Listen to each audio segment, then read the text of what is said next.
않은 점 등이 위법했다고 판단하고 있습니다. 오늘 강원 영동과 경북 동부 지역, 서울과 경기 남서부, 강원 영서와 일부 충청 내륙에 건조특보가 내려졌습니다. 미세먼지 농도는 전국이 보통 수준일 것으로 예상됩니다. 내일 아침 기온은 서울이 10도 등 전국이 5도에서 13도로 오늘과 비슷하거나 조금 낮겠습니다. 김희수였습니다. 뉴스를 마칩니다. KBS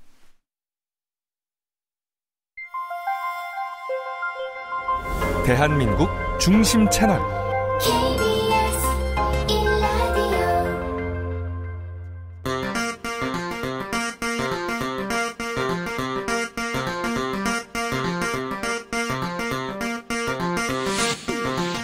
주진우 라이브.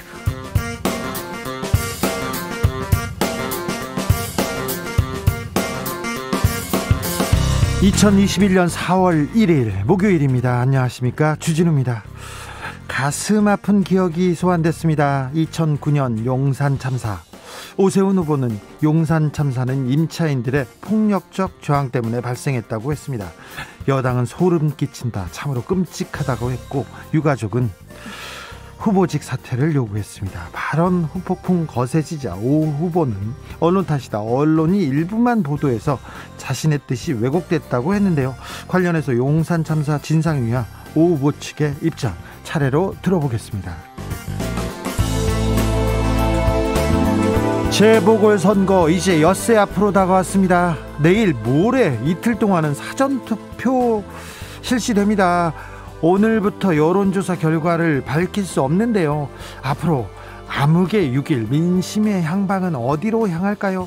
선거의 달인들이 느끼는 바닥 민심, 그리고 남은 시간 민심의 향방을 가를 가장 큰 변수는 뭔지, 정치의 고수, 선거의 달인 안민석, 조경태 의원과 정리해 보겠습니다.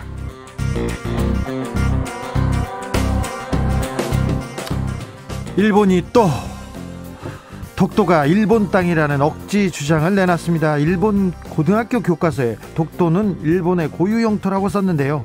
우리 정부는 역사 왜곡 시도를 철회하라고 강력하게 촉구하고 나섰습니다. 그런데 역사적 근거도 없이 급조됐다는 것이 일본의 주장인데요. 왜 일본의 역사 왜곡 끝나지 않을까요? 왜 반복될까요? 호사카 유지 교수와 함께 짚어보겠습니다. 나비처럼 날아 벌처럼 쏜다. 여기는 주진우 라이브입니다.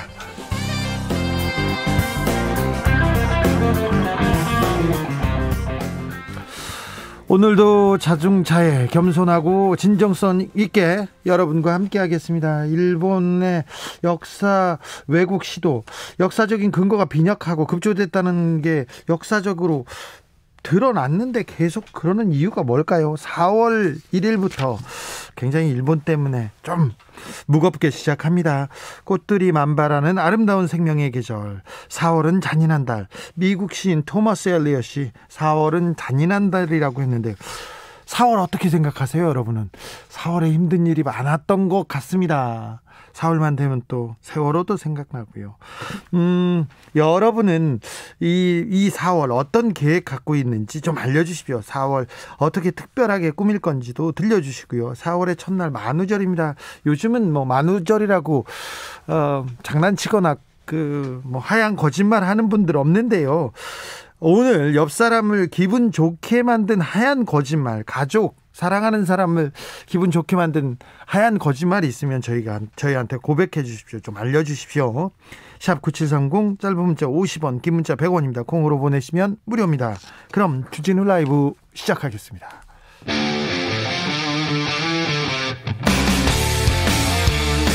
탐사보도 외길 인생 20년. 주 기자가 제일 싫어하는 것은?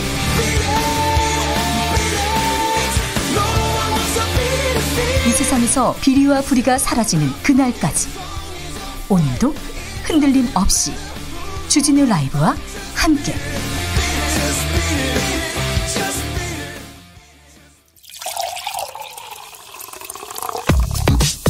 진짜 중요한 뉴스만 쭉 뽑아냈습니다. 주 라이브가 뽑은 오늘의 뉴스 주스. 정상근 기자, 어서 오세요. 네, 안녕하십니까. 코로나 현황 살펴볼까요? 네, 오늘 0시 기준 코로나19 신규 확진자가 551명이나 나왔습니다. 네. 지난 2월 19일 561명의 확진자가 나온 이후 가장 많은 확진자가 나왔는데요. 줄지 않고 있습니다. 줄지 않아요. 근데 네, 최근에 오히려 수도권뿐만 늘어나고 아니라 있습니다. 또 지방에서 더 많이 나와요. 네, 지방에서도 많이 나오고 있는데요. 이 부산의 유흥주점 관련 확진자가 하루에 10수명씩 계속 늘어나고 있고요. 그리고 대전 서구의 주점, 대구 중구의 사업장, 부산의 노인복지센터, 강원도 원주시의 한 병원, 전북 완주군의 한 목욕탕 등등 곳곳에서 10수명의 집단 감염이 발생하고 있습니다. 매우 위험한 상황입니다. 조심하셔야 됩니다. 75세 이상 어르신들 백신 접종 시작됐습니다. 오늘부터. 네, 오늘부터 75세 이상 고령층에 대한 백신 접종이 시작이 됐습니다. 1946년생을 포함해서 그 이전에 태어나신 분들은 백신 접종 대상이 되고요. 태어난 연도에 따라 순차적으로 맞고 있습니다. 화이자 백신을 맞고 있고요. 다만 이 화이자 백신이 유통이 매우 까다롭기 때문에 접종센터에 가셔서 직접 맞아야 합니다. 서울의 8곳, 경기도 5곳, 부산 2곳, 광주 3곳 등 전국 46곳의 센터가 설치되어 있습니다. 접종은 오늘 큰 문제 없이 이어지고 있는데요. 이 만성질환이 있어도 접종을 하는 것이 더 득이 된다라는 게 전문가들의 의견이고요. 접종 전에 예진표를 꼼꼼히 작성을 하고 당일에 건강에 이상이 있으면 접종은 피하는 것이 좋다라고 합니다. 어르신들 건강에 조금 이상이 있으면, 몸이 안 좋으면 접종을 조금 미뤘다가 맞을 수 있습니다. 정은경 질병관리청장 오늘 접종했다고요? 네, 정은경 질병관리청장은 오늘 이 충북 청주에 있는 흥덕구 보건소를 찾아서 아스트라제네카 백신을 접종했습니다. 이 정은경 청장은 접종 뒤에 취재진과 만난 자리에서 이 국민 대다수보다 먼저 맞게 돼 송구하다라면서 본인이 먼저 접종해서 국민들이 조금 더 안심할 수 있다면 좋은 일이다라는 말을 했습니다. 이 정은경 청장은 예방접종은 코로나19를 극복하는 가장 좋은 지름길이라면서 이 국민들에게 순서가 되면 백신을 꼭 맞아주시길 바란다라고 당부하기도 했습니다. 그런데 보수 언론에서 정은경 청장 너무 늦게 맞았다고 비판하는 기사가 나왔더라고요. 네. 그 모범을 보이라고 했던 기사가 엊그제 본 것 같은데요. 네, 오늘 또 나왔더라고요. 참. 그런데요, 의사협회장은 백신을 안 맞겠다고 해서 또 논란입니다. 네, 이 대한치과의사협회, 대한한의사협회, 대한약사회, 대한간호사협회 등 의료계 4개 협회 회장단과 부단체장 등이 내일 아스트라제네카 백신을 공개 접종할 계획입니다. 그런데요. 네, 전문가들이 먼저 백신을 접종함으로써 불안감을 해소한다는 건데 네. 최대집 의사협회장은 백신을 맞지 않겠다라고 선언했습니다. 본인이 백신을 공개적으로 접종하는 것보다 의료기관에서 신속하고 안전하게 백신을 접종하도록 정부가 노력하는 편이 국민 불안감 해소에 도움이 될 것이다 라면서 현재 일선 의료기관에서 환자를 보고 있지 않아서 본인은 애초에 접종 대상도 아니다라고 주장했습니다. 의사협회장만 빠졌네요. 네, 그리고 접종 의료인 처우 개선 대책이 전혀 나오지 않는 상황에서 백신 공개 접종에 동참할 수는 없다라는 입장을 밝혔습니다. 이분 정치하신다고 하셨는데 이거 의사협회장으로서 지금 의사가 아니라 지금 정치 행보를 하는 거 아닌지, 정치적 노림수 아닌지, 네, 의구심이 듭니다. 자, 전 세계적으로 코로나 상황 나아지지 않고 있어요. 걱정입니다. 네, 오히려 다시 늘고 있습니다. 미국과 유럽, 일본 등 전 세계 주요 국가들이 다시 확산세를 보이고 있는데 일단 미국은 하루 확진자가 6만 명대로 다시 올라섰고요. 예. 이 브라질도 하루에 8만 명 이상의 확진자가 나오면서 세계에서 지금 현재 가장 많은 확진자가 나오고 있는 나라가 되고 있습니다. 네. 그리고 프랑스도 3만 7천여 명, 터키도 비슷하고요. 프랑스는 3주간 학교를 그냥 닫았어요. 3주간 네. 휴교령했고요. 그리고 이동 제한, 통금 다 이렇게 있습니다. 그렇습니다. 그 인도도 하루에 5만 3천여 명이 확진되는 등 확진자가 많이 나오고 있습니다. 이탈리아도 1만 6천 명, 독일도 1만 3천 명의 하루 확진자가 나오고 있고요. 일본도 오늘 2,800명이 나오는 등 연일 2,000명 이상의 확진자가 쏟아지고 일본 있습니다. 계속해서 늘고 있습니다. 다른 나라도 계속해서 느는 나라 많다는 거 다시 한번 말씀드립니다. 위기설이 다시 유행한다는 얘기도 있으니 지금 각별히 좀 조심하시고요. 꽃놀이, 봄놀이도 좋지만 거리두기 꼭 지키셔야 됩니다. 4567님께서 겨울이 왔어요. 겨울이 길가에 벚꽃잎이 한겨울에 한방눈처럼 예쁘게 날리네요. 얘기합니다. 하얀 거짓말이죠. 네, 그렇습니다. 어제 오세훈 후보가 용산 참사 관련해서 발언을 했는데 큰 논란이 되고 있습니다. 네, 국민의힘 오세훈 서울시장 후보는 어제 관훈클럽 토론에서 용산 참사에 대해 과도하고 부주의한 폭력 행위 진압을 위한 경찰력 투입으로 생겼던 사건이다라고 규정했는데요. 이에 대해서 더불어민주당과 정의당이 오세훈 후보의 사과 그리고 후보직 사퇴를 촉구했습니다. 민주당은 용산 참사는 서민의 삶을 외면하고 일방적으로 개발만을 밀어붙였던 국가 폭력이 빚어낸 대참사였다라면서 용산 참사를 불러온 야만의 시대를 다시 열겠다는 오세훈 후보를 보면서 그날 참극에서 무슨 교훈을 얻은 것인지 알 수가 없다라고 주장했습니다. 정의당의 이동영 수석대변인도 서면 브리핑을 통해서 고인과 유가족에게 해서는 안 될 발언으로 다시 한번 상처를 주고 명예를 훼손한 데 대해 강력히 규탄하지 않을 수 없다라고 비판했습니다. 민주노총 등 일부 시민사회단체들은 논평을 내긴 냈는데 욕도 아깝다라는 5글자만 논평을 잇따라 내고 있습니다. 욕도 아깝다요? 네. 논란이 되자 오세훈 후보가 입장을 밝혔습니다. 네, 유세준 기자들과 만난 자리에서 용산 참사에 대해서 다시 한번 얘기를 했는데요. 경위를 막론하고 공권력이 투입되는 과정에서 좀 더 주의하고 신중했다면 이런 사고가 발생하지 않았을 것이라면서 가슴 아프게 생각하고 책임을 느끼며 죄송하게 생각한다라고 말했습니다. 박영선 더불어민주당 후보 지지 연설을 하던 20대 시민이 민주당 당직자였다고요? 네, 이 박영선 후보 캠프는 지난달 31일 서울 동작구 태평백화점 앞 그리고 서울 관악구 서울대 입구역 앞에서 집중 유세를 했는데요. 이 자리에 20대 청년 3명이 연이어서 유세 차량에 올라가서 이 박영선 후보에 대한 지지 발언을 했습니다. 그런데 이 자리에서 자신을 대학원생으로 소개한 홍모 씨가 알고 보니 지난달 2일까지 이 민주당 전국 대학생위원회 대변인을 맡았던 당직자였다고 합니다. 그리고 관악구 집중유세에서 자신을 30대 여성 시민으로 소개한 박모 씨 역시 민주당 2030 청년 선대위원장으로 파악이 됐습니다. 이와 관련해서 박영선 후보 측은 이 두 사람이 당직자인 점을 인정했는데요. 다만 명단을 미리 짜놓은 것이 아니고 현장 유세 상황에서 이를 일일이 확인하기도 어려운 것이 사실이라고 말했습니다. 군 사망사고 진상규명위원회에서 천안함 사건 재조사를 결정했습니다. 네, 이 대통령 소속 군 사망사고 진상규명위원회가 이 천안함 피격 사건에 대한 조사 개시를 결정했습니다.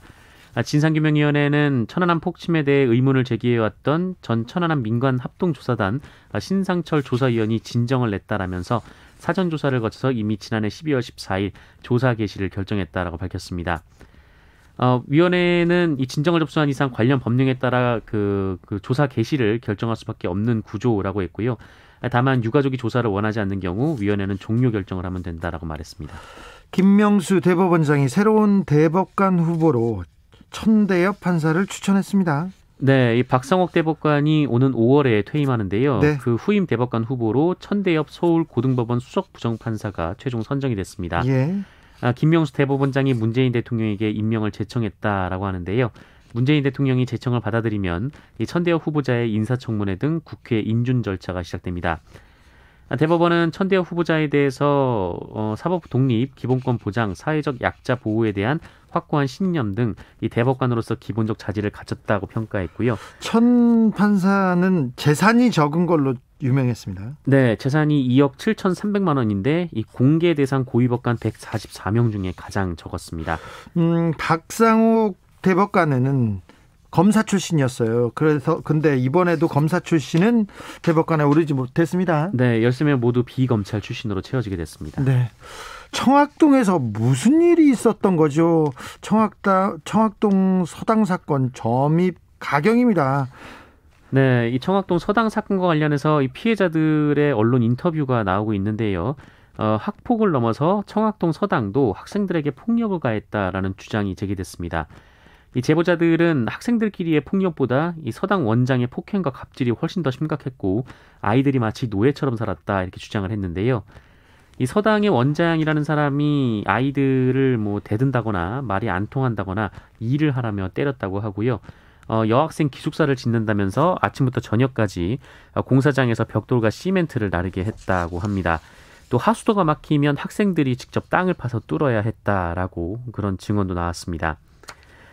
이 서당의 학부모들이 매달 90에서 130만 원의 교육비를 지급하고 있는데요. 관리 소홀은 물론이고 강제 노역에 밥도 제대로 못 얻어먹었다라고 합니다. 학생들이 밥이 너무 맛이 없어서 차라리 라면을 달라 이렇게 얘기를 했을 정도였다라고 하는데 라면도 안 줬다고 하고요. 아이고. 논란의 서당 원장은 의혹 대부분을 부인했는데 다만 아이들이 일을 했던 건 맞는 것 같습니다. 이 강제 노역에 대해서는 학생들이 자발적으로 한 것이다 이렇게 주장했습니다. 자발적으로 학생들이 일을 막 좋아서 아이고 재밌어서 이렇게 일을 할 가능성은 별로 높지 않은 것 같은데요. 네. 노원구에서 세모녀 피살 사건이 있었어요. 그런데 스토킹 범죄였다고요? 네, 얼마 전에 노원구 한 아파트에서 새 모녀가 피살되고 그 가해자도 역시 한 공간에서 발견된 사건이 있었습니다. 예. 가해자 역시 자해를 하고 병원으로 옮겨졌지만 생명엔 지장이 없는 상황이었는데요. 그런데 그 일부 매체가 인근 주민들의 목격담을 근거로 가해자와 이 피해자 중 큰딸이 연인 사이였던 것으로 보인다 이렇게 보도를 했는데 예, 거기까지 보도가 나왔죠. 네, 연인이 아니라 이 스토킹 사건의 가해자와 피해자였던 걸로 보입니다. 아이고. 이 피해자의 지인이라고 밝힌 분이 인터넷 게시판에 글을 올렸는데 이 가해자가 비정상적으로 피해자에게 집착하는 모습을 보였으며 부담이 된 피해자가 연락을 끊으려고 하자 앙심을 품고 이런 일을 벌인 것 같다라고 밝혔습니다. 그리고 피해자가 지인에게 이 카카오톡 메시지를 남겼는데 그것도 함께 공개를 했습니다. 이 가해자가 자꾸 다른 전화번호로 연락을 한다면서 연락을 받지 않자 나중에는 마지막이니 잘 생각하라 뭐 이런 말을 했다고도 합니다. 이 스토킹 범죄는 뭐 짝사랑 취급을 받으면서 우리 사회가 너무 가볍게 여겼는데요. 그러다 보니까 이 수사기관도 제대로 대응을 못해서 피해가 끊이지 않았습니다.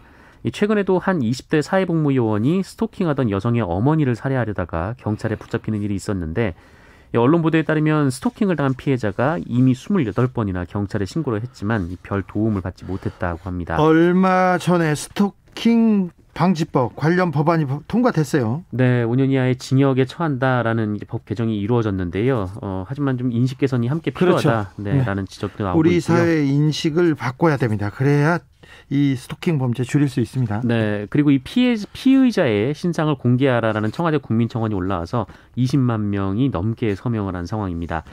경찰은 피의자 조사를 마치는 대로 심의위원회를 열어서 신상 공개 여부를 결정할 방침입니다.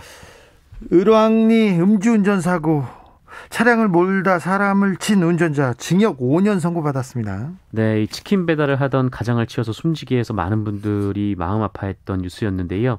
이 을왕리 해수욕장 인근 도로에서 음주 상태로 승용차를 몰다가 역주행해서 이 50대 가장을 사망케 한 혐의로 구속 기소된 30대 여성 운전자에게 인천지법이 오늘 징역 5년을 선고했습니다. 동승자는요? 동승자도 윤창호법이 적용돼서 검찰이 기소를 했는데요. 방조 혐의만 인정되면서 징역 6개월에 집행유예 2년이 선고됐습니다. 그렇군요. 인천에서 개 수십 마리를 학대한 농장 주인이 붙잡혔습니다. 네, 인천 서부경찰서는 수십 마리의 개를 학대하고 불법 도축한 의혹을 받고 있는 80대 여성을 불구속 입건해서 조사 중입니다. 이 여성 A씨는 서구 백석동의 한 야산에서 개 30여 마리를 키우면서 이 개들을 제대로 돌보지 않았는데요. 동물보호단체가 어제 현장을 찾아서 이 상처를 입거나 숨져 있는 개들을 확인한 뒤 112에 신고해서 덜미가 잡혔습니다. 아이고. 당시 현장에 5-6구의 개 사체가 그냥 방치가 돼 있었다고 하고요.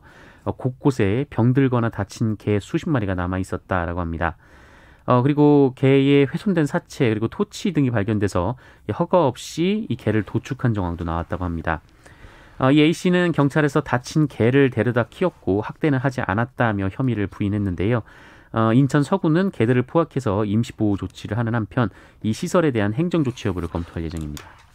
지방에 가거나 공단 주변에 가보면 개를 이렇게 수십 마리를 그 우리에서 키우는 그런 곳이 있던데 이 부분 이 개들도 변변하게 보호를 받고 있지는 않을 것 같은데 이런 부분도 좀 살폈으면 합니다.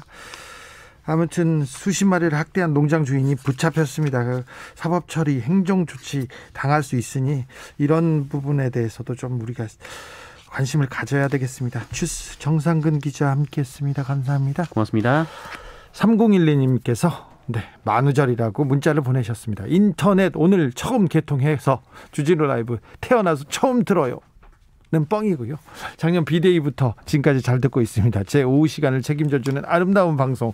앞부분은 뻥이고 뒷부분은 진짜예요. 뒷부분을 뻥이라고 생각하시면 안 됩니다. 2805님의 하얀 거짓말입니다. 고3 딸에게 대학교 가면 살도 빠지고 예뻐진다. 그리고 조만간 밥 한번 먹자. 네. 조만간 밥 한번 먹자. 네. 많이 하죠. 대학교 가면 뭐 예뻐지고 살도 빠지고 뭐 그렇다고 어머님께서 얘기하시면 어머니 말은 진실 아닌가요? 네. 7190님 엄마한테 아이유 아빠한테 현빈 닮으셨다고 했어요. 효도하셨네요. 훌륭하십니다. 5476님 아이유 엄마 좀 현빈 아빠 좀 그렇네요. 5476님께서 오늘 보는 사람마다 진짜 예쁘고 멋있어진 것 같다고 말해줬어요. 이런 거짓말은 자주자주 하는 게 좋겠죠. 그럼요. 그렇습니다. 3298님께서 만우절 거짓말 해본 지도 오래되었네요. 아침 톡에 시동생이 절에 들어가신다고 길게 톡을 보내서 가슴 철렁했는데 가는 절이 만우절이라고 해서 깜빡 속았습니다. 아우 그래요. 센스 있으시네요. 3243님 도다리 쑥국을 너무나 먹고 싶어하는 남편. 구하기 쉬운 가자미로 쑥국을 끓여가지고 도다리 쑥국이라고 식탁에 올렸더니 흡족하였답니다. 영원한 비밀입니다. 그렇죠. 도다리 나 가자미나. 네. 그렇죠. 네. 잘하셨어요. 훌륭하십니다. 교통정보센터 다녀올게요. 김민희 씨. 이미 도로 곳곳으로 퇴근 정체가 시작됐습니다. 수도권 제일순환고속도로 판교에서 구리 방면으로 상일 부근에서는 사고가 났는데요. 1차로를 막고 처리 작업을 하고 있어서 서안암 나들목부터 9km 구간에서 정체 심합니다. 더 가서는 구리 부근과 이후로는 일산에서 자유로 부근, 다시 계양에서 송내 사이로 속도 줄여 지납니다. 평택 시흥고속도로 시흥 쪽으로 조안부터 송산마도 사이 정체는 14km로 길어졌고요. 중부 내륙고속도로 창원 쪽으로 북여주 부근 2차로에서는 장애물을 처리하고 있습니다. 서울시내 서부간선도로는 양방면 전 구간에서 정체 심해졌고요. 북부간선도로에서는 도심 방면으로 구리나들목 이전부터 시작된 정체가 하월곡 램프까지 이어지고 있는데요. 거의 전 구간에서 정체되면서 이 구간 지나는 데만 30분이 넘게 걸리고 있습니다. KBS 교통정보센터였습니다. 주진우 라이브.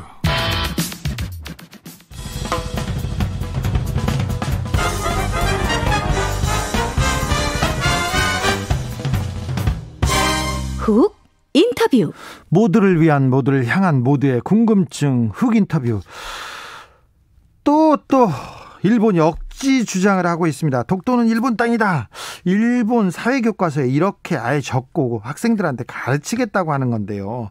일본이 역사 왜곡을 반복하는 이유, 그 속내가 뭔지 물어보겠습니다. 호사카 유지 세종대 교수 오셨습니다. 안녕하세요. 예, 안녕하십니까. 상반기에 항상 이때쯤 되면 일본에서 독도 얘기를 합니다. 왜 그래요? 그 시기적으로는요. 먼저 2월 22일에 다케시마의 날이 일본에서 있고, 그리고 3월 말에는 그 교과서 검정, 그게 동같았다라는 부분을 발표하기 때문에, 그러니까 보통 독도 문제라고 하면 상반기 일어난다, 그렇게 볼 수가 있습니다. 고등학교 1학년 사회교과서에 일본 정부가 내년부터 독도는 일본의 고유 영토, 한국이 불법 점유하고 있다, 이런 내용을 써냈습니까? 확대하고 있습니까? 그 내용을? 예, 확대하고 있습니다. 이 시작은 사실 2008년 7월에 그 일본이 먼저 중학교 사회과 교과서 학습 지도 요령 해설서에 독도에 대한 한일 간의 이견이 있다, 이것을 정확하게 써야 한다, 이런 식으로 해서 시작됐거든요. 해설서에, 그것도 중학교 해설서에 이렇게 지침을 내렸는데 지금은 교과서에서 나온 거죠? 예, 그렇습니다. 사실상 먼저 그 학습 지도 요령 해설서의 이야기가 나오고 보통 3년 후에 그것이 교과서에 반영이 되는 것입니다. 이번에도 그러니까 2018년에 벌써 학습 지도 요령에 그러한 예고가 있었던 것이 그대로 실행되었다, 그렇게 보시면 됩니다. 더 노골화됐습니다. 일본군 위안부 관련된 기술은 어떻습니까? 그런데 일본군 위안부에 대해서는요, 일단 몇 군데에 기재하는 것을 허용했습니다. 그것은 의회 결과였습니다. 사실 일본의 극우파 쪽에서는 상당히 반대를 했습니다. 그러나 지금 그 문부科学省 장관이 하기우다라는 사람이고, 이 사람이 사실 아베 신조 일본 총리의 측근입니다.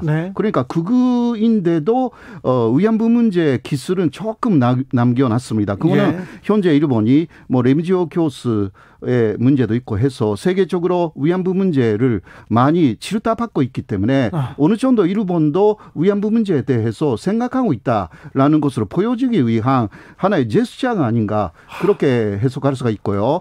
그런 면에서는 일본의 교과서라는 것은 특히 역사 그리고 사회과 교과서는 상당히 천치적이다 요새 예. 그렇게 볼 수가 있습니다. 아 그렇겠네요. 램지어 교수도 좀 역할을 했네요. 했다고 생각합니다. 네, 결과적으로요. 좋은 방향으로 나타나 있습니다. 전 세계에서 이제 위안부 문제에 대해서 어떻게 하는 건지 위안부 문제를 관심을 갖기 시작했으니까요. 네. 근데 교수님 이거 하나 물어볼게요. 네. 교과서에 독도는 일본 영토가 아니라 일본의 고유의 영토 이게 고유의 영토 이렇게 쓰도록 네네. 했는데 이거는 예. 또 어떤 의미인가요? 이게 뭐 전에도 있었습니다만은 이 표현이 또 fakte적으로 많이 이번에는 그 사용되었다는 이야기인데요. 근데 일본 영토라고 할 때는 특히 일본은 1905년에 시마네현에 일본이 네. 독도를 편입했다. 그 if를 주로 말하고 있었습니다. 네. 그러나 일본의 고유 영토라고 하면 1905년 이전부터 역사의 처음부터 일본 고유 영토다. 아하. 그러한 그 뉘앙스가 강해지고 네. 그리고 또 한국이 독도를 한국의 고유 영토라고 말하고 있기 때문에 거기에 대한 대한 조치로 말을 그런 식으로 쓴다. fakte적으로 앞으로 그런 방향으로 보입니다. 한 걸음 더 나아갔다고 보면 되겠네요. 네, 그렇습니다. 독도를 한국이 불법 점유하고 있다. 이렇게 이 내용도 같이 담았습니까? 네, 그렇습니다. 이것은 조금씩 확대되어가는 그 표현인데요. 일본의 웹선 사이트에는 옛날부터 있는 그 표현인데 그것을 교과서에도 쓰기 시작했다라고 할 수가 있는데 이렇게 하면 한국에 대한 사실상 그 적개심을 그 학생들이 갖게 되잖아요. 아, 그렇죠. 그렇게 되면 이것은 우리 영토인데 불법으로 하고 있으니까 언젠가는 반드시 타랑해야 한다. 네. 막 이러한 마음으로 갖게 하는 표현. 그런 식으로 사용되고 있다라고 볼 수가 있습니다. 네, 맞습니다. 적개심을 일으킬 만한 그런 단어인 것 같아요. 네. 아베 정권에서도 그랬는데 스가 정권에도 계속 일본의 역사 왜곡 이어지고 있습니다. 네, 그렇습니다. 뭐 스가는 그거는 아니지만요. 아까도 이야기했지만 문부科学省 장관이 아베 측근이고요. 예. 그리고 스가 내각의 반전도가 아베 정권에서 유임된 장관들이라서 그급파들의 영향을 무시할 수가 없습니다. 그리고 스가 총리가 이것을 시정하려고 하면 스가의 어떤 논리가 필요한데 그런 거 자체가 없기 때문에요. 그대로 독도 부분이라든가 이런 것은 극우 쪽의 영향으로 쭉 갈 수밖에 없는 것 같습니다. 네. 일본의 옛 지리 교과서를 이렇게 살펴보면 독도 표시가 아예 없다고 이렇게 없었는데 일본에서 독도 영유권을 주장하는 좀 근거 예. 새로 펼치는 뭐 이런 그런 게 있습니까? 새로운 것은 없고요. 아까도 조금 이야기했습니다만 1905년 독도를 시마네현에 편입했다라는 네. 그 사람들의 주장이 있고 예. 그리고 1952년 발효된 샌프란시스코 조약상으로도 독도는 일본 영토다. 일본 영토로 남았다. 그런 기재는 없거든요. 네. 샌프란시스코 조약에. 그러나 그러한 옥지 주장을 하고 있고 이 두 가지가 일본의 주장의 핵심이고 그것을 새로운 것이 아니라 테이프리 하고 있다라고 생각하시면 됩니다. 과거를 이렇게 왜곡하면 미래로 나아가는데 좀 걸림돌이 될 텐데 네. 일단 한국 외교부는 성명을 즉각 냈습니다. 네, 그렇습니다. 일단 그 한국에서 해야 되는 것은 산대주의이기 때문에 교과서에 쓰면 이쪽의 교과서에도 좀 강화시키는 방향 그리고 교과서에 쓴다라는 것은 현재 일본에서는 이거 직권행위에 속하기 때문에 그럴 경우는 한국 정부가 나서서 독도는 한국 영토다라는 이야기를 해야 합니다. 네. 이게 산대주의로 그 한국 정부도 판단하면서 하고 있다. 그렇게 네. 볼 수가 있습니다. 2261님께서 이런 질문을 하셨어요. 미래에 한일 전쟁의 씨앗을 만들기 위해서 좀 장기전으로 가는 것 같습니다. 얘기합니다. 일본에서는 이 독도 문제를 국제사법재판소로 끌고 가려고 하지 않습니까? 네. 근데 우리는 지금까지는 대응하지 않고 아니 우리 땅인데 뭘 우리 땅이라고 말하냐. 우리 땅인데 무슨 재판을 하냐. 그렇게 대응하지 않았는데요. 지금 일본이 더 노골적으로 이렇게 계속 교과서를 왜곡하는 이런 입장에서는 한국 정부는 어떻게 해야 된다고 보십니까? 국제사법재판소에 갈 필요는 전혀 없고요. 오히려 간다고 하면 독도가 분쟁 지역이라는 것을 인정하게 되기 때문에 그거는 안 되는 것입니다. 네. 독도는 분쟁 지역이 아니라 한국의 고유 영토이기 때문에 네. 국제사법재판소에 간다고 하면 오히려 일본 측의 논리에 말려 들어가는 것이고요. 네. 한국 정부로서는 그 현재까지 해왔던 내용을 전부 강화시키는 방향으로 나아가야 한다고 생각합니다. 그러니까 독도가 한국 영토라는 그러한 여러 가지 증거들이 있습니다. 네. 그것을 되풀이해서 일본도 되풀이해서 하니까 네. 그것을 되풀이해서 특히 일본 사람들이 보게끔 많이 만들어야 합니다. 일본어의 사이트라든가 일본어 책이라든가 일본어 유튜브라든가 네. 그것을 만드는 노력으로 쭉 해야 되는데요. 예. 그러나 일본은 그것을 쭉 합니다. 그러니까 일본은 굉장히 그러한 노력을 많이 하는데 한국에서는 네. 그 한 번 하면 조금 그 다음에 조용하게 있어가지고 예. 이런 부분을 좀 개선해야 될 것이 아닌가. 그렇게 네, 그런 생각합니다. 부분 부족하죠. 네. 일본이 체계적으로 지금 수년 동안 계속 뭐 이런 그 이야기를 만들어 오고 있는데 네네, 한국 그렇습니다. 정부는 그리고 한국은 좀 부족하네요.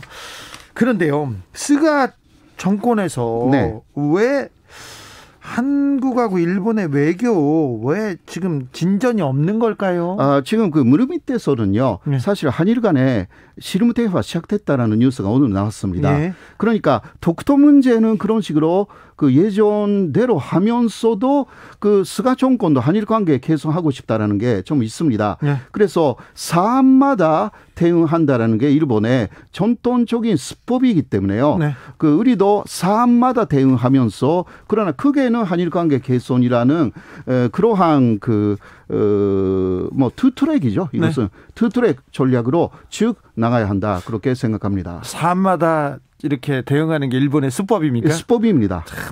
교수님 참 말을 참 잘하세요. 어떻게 이렇게 정확하게 잘하십니까? 아닙니다. 네. 그리고 맞불 작전이에요. 이거는 맞불 작전? 네, 일본은 네. 위안부 문제라든가 네. 간제징용 문제를 이쪽에서 강하게 말할 때마다 독도 문제를 꺼냈습니다. 그렇죠. 예, 그렇죠. 우리가 위안부나 그렇죠. 다른 것을 할 때에 네. 외교 카드로 독도 문제를 쓰는 것입니다. 네, 그렇죠. 그러님께서 이런 의견 주셨어요. 일본은 참 반성할 줄을 모르는 나라입니다. 바뀌지 못하는 그 원인이 그 본질이 뭔가요, 교수님 물어봅니다. 그거는 상당히 어려운 부분인데요. 네. 그것은 그 일본이 역시 뭐 문화적으로는 사무라이 국가였기 때문에 네. 사무라이는 목표를 위해서 쭉 돌진하는 네. 그러한 성격이 있고 그리고 명분을 세우면서 네. 이게 좀 강하죠. 네. 그러나 한국도 뭐 유교 국가니까 명분을 세우지만 네. 하나 끝나면 끝나버립니다. 네. 그러나 일본은 목표를 달성하기 위해서 쭉 가는 부분이 있습니다. 네. 이런 부분이 그러니까 판솔라기보다 이게 옳다 그렇다라기보다 사무라이 문화라는 것은 이기는 게 손이기 때문에 네. 패배하면 악이니까 예. 이러한 그 문화적인 영향이 지금도 일본에 남아 있다 그렇게 볼 수가 있습니다. 일본이 과거를 인정하고 어느 정도 사과하면 국제사회로부터 존중받고 특별히 동아시아, 아시아에서 리더 국가로 자리매김할 수 있을 텐데 독일을 보고 배워야 될 텐데 그런 생각이 좀 부족한 것 같아서 안타깝습니다. 최근에 도미타 고지 주미 일본 대사가 미국 언론하고 인터뷰를 했어요. 한국의 과거사 문제 관련 소송과 판결이 한일 관계를 해칠 가능성이 있다. 이렇게 주장하고 나섰는데 이거 여론전이죠. 예, 그것은 그러니까 일본 측을 그러니까 대사도 반성하지 않는다. 일본의 주장만으로 계속 주장한다라는 그 측면을 다시 한번 보여줬다라는 면에서 상당히 안타까운 그 발언이라고 할 수밖에 없습니다. 네. 네. 최근에 미국 국무장관, 국방부 장관이 일본 오고 한국 왔고요. 계속해서 네. 지금 뭐 미국 행정부가 움직이기 시작합니다. 중국을 네. 견제하기 위해서 한미일 연대를 요구하고 있는데 네네.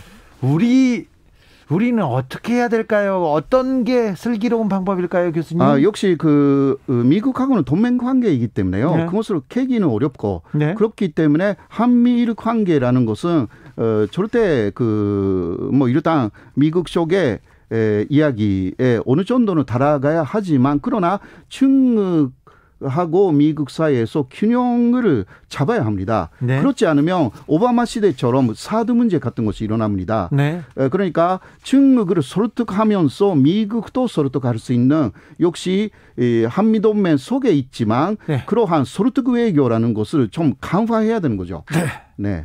교수님 얘기를 우리 외교관들, 우리 공무원들한테 다 알고 있을 텐데요. 알고 있을 텐데요. 네. 그래도 또 알려주고 싶습니다. 예. 오늘 말씀 감사했습니다. 네, 고맙습니다. 지금까지 호사카 유지 세종대 교수였습니다. 감사합니다.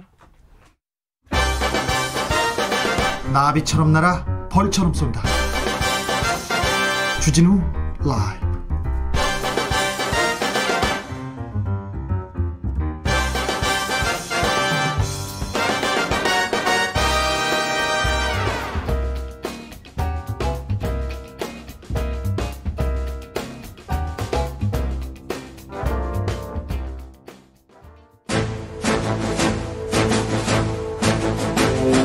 때는 2021년 여야의 오선 의원 둘이 훗날 태평성대를 위해 큰 뜻을 도모하였느니라. 오선의 지혜와 품격으로 21세기 정치를 이끈다. 오선의 정치비책 정비록. 소년급제 하지만 줄서기 정치 거부해왔습니다. 대한민국 국회를 이끄는 쌍두마차입니다. 수도권 내리오선 안민석 더불어민주당 의원 어서 오세요. 네, 안민석 의원입니다. 영남권 내리오선 조경태 국민의힘 의원님. 네, 안녕하십니까, 조경태입니다. 네. 조경태 의원님. 네. 잘 지내시죠? 네, 혜택군이. 부산은 꽃이 피었습니까? 네, 부산에는 그 꽃이 잘 피어 있는 것 같습니다. 네. 네. 자, 신상 발언으로 정비록 시작하겠습니다. 오늘은 먼저 조경태 의원의 신상 발언으로 시작하겠습니다.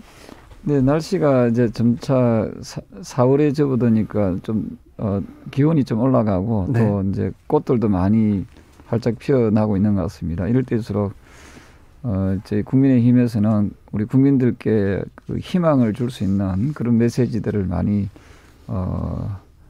보내도록 그렇게 노력을 많이 하고요. 특히 실천하는 그런 정당의 모습을 보이도록 그렇게 노력하겠습니다. 당대표 같은 이런 격조 높은 그런 연설을 하셨습니다. 안민석 의원님. 네. 선거가 불과 일주일 앞으로 다가왔는데요. 국민의힘 두 분의 후보들께서 잘한 것이 거의 없는데 지지도 차이가 여론상으로 많이 납니다. 그것은 국민의힘이 잘해서가 아니라 저희 민주당이 미워서 따끔한 회초리를 국민들이 들고 계시는 듯합니다. 그래서 저희들이 이번 선거를 통렬히 반성하고 성찰하는 그런 지금 계기로 이제 삼고 있습니다. 그리고 저희들이 진정으로 반성을 해야 된다고 봅니다. 저희들이 아무리 밉다고 하더라도 MB의 기한을 이걸 허용해서 되겠습니까? 그래서 결국에는 저희들에게 국민들이 지금은 사랑의 매를 들고 계시겠지만 내일부터 사전투표입니다. 이제 해초리를 들고 계시지만은 내일 사전 선거부터는 사랑의 매를 때려주셔서 그래도 MB의 기한을 우리 국민들께서 막아 주실 것을 당부드리겠습니다. 내일부터 사전 투표가 시작됩니다. 조경태 의원님 어떻게 맞이하고 계신지요? 네, 그 일부 우리 당을 지지하는 국민들께서는 혹시나 있을 수도 있는 만에 하나라도 부정선거에 대한 그런 그 염려를 하시는데요. 네. 근데 저는 그 선거관리위원회에서 저는 철저하게 잘 검증하고 또 여야에서 또 이 불법선거 감시단이 잘 운영되기 때문에 그에 대한 의혹을 좀 이렇게 넘어서서 사전투표에도 적극적으로 참여하는 것이 저는 바람직하다 이를 보고 있습니다. 조경태 의원처럼 이렇게 투표에 참여해달라, 공정하게 선관위에서 잘 관리하고 있다 이렇게 하는데 사전투표 문제가 있다, 부정선거 의혹이다 이렇게 주장하는 분들이 좀 계세요. 네, 그런 부분에 대해서 이제 계속해서 그 의혹 제기는 있어 오고 있습니다만은 네. 그 부분에 대해서 방금 말씀드렸던 대로 우리가 좀 자신감 있게 네. 사전투표에 참여하는 것도 좀 좋은 방법이 아니겠나 생각하고 있습니다. 이번 선거, 이번 재보궐선거를 이렇게 치르면서요, 민주당이 부족했다고 말씀했는데 어떤 면이 가장 부족했던 것 같습니까? 네, 그 전에 이제 조경태 의원님 지금 말씀을 들어보니까 이미 선거를 이제 다 이긴 듯한 그런 이제 여유 있는 그런 말씀을 하시고, 조경태 의원 부정선거만 아니면 우리 이긴다라는 그것은 자칫 국민들에게 오만하게 빛을 쓰고 있다는 경고를 해드리겠습니다. 선거는 끝까지 가봐야 되는 것이고요. 예. 국민들의 눈에는 오만함으로 비치는 세력에게는 표를 주지 않는다는 그런 이제 충고 말씀을 제가 좀 드리고 싶은데요. 이번에 이제 저희들은 부동산 이 대책을 국민들께서 아주 분노할 만큼의 지금 여러 가지 그 실정을 지금 하고 있는 것이죠. 이제 이번에 국민들께서 저희들에게 회초를 들어주셔서 이것이 정말 국민들께서 화가 나시고 계시구나를 늦게나마 지금 이제 깨닫고 있는 중이고요.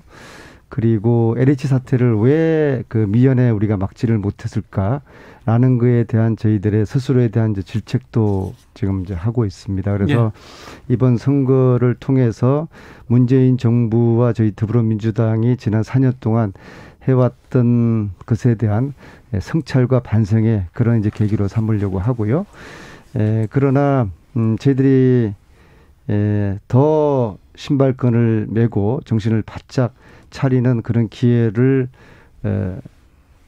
주십시오, 국민 여러분. 네, 저희들이 더 잘 열심히 하겠습니다. 안민석 의원의 진정성 있는 반성이었습니다. 그런데 반성이 너무 늦은 것 아니냐는 그런 비판도 있는데요.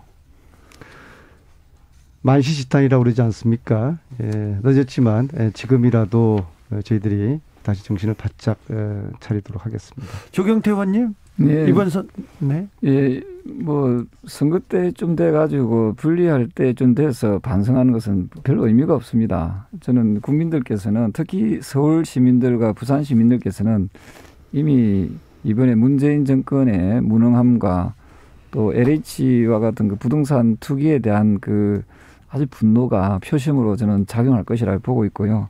특히 서울, 부산 양 선거가 제1, 제2 도시에서 치러지는 재보궐선거가 거듭 말씀드리지만은 전직 시장의 그 성범죄, 성추행으로 발생하는 선거이기 때문에, 더군다나 더불어민주당에서는 그전에는 중대한 기책 사유가 발생하면 후보를 내지 않겠다는 그 국민과의 약속을 저버리고 후보를 낸 그런 선거이기 때문에 아마도 서울 시민들과 부산 시민들 그리고 국민들께서 이번만큼은 문재인 정권을 심판하고 더불어민주당에 대한 강력한 경고의 메시지를 투표를 통해서 던지지 않을까 이런 생각을 합니다. 조경태 의원님이 출마한 것도 아닌데 좀 유세단님들하고 힘드셨나 봐요. 네, 그렇습니다. 네. 이렇게 목소리가 많이 선거철에 계속해서 현장을 누비고 계십니까?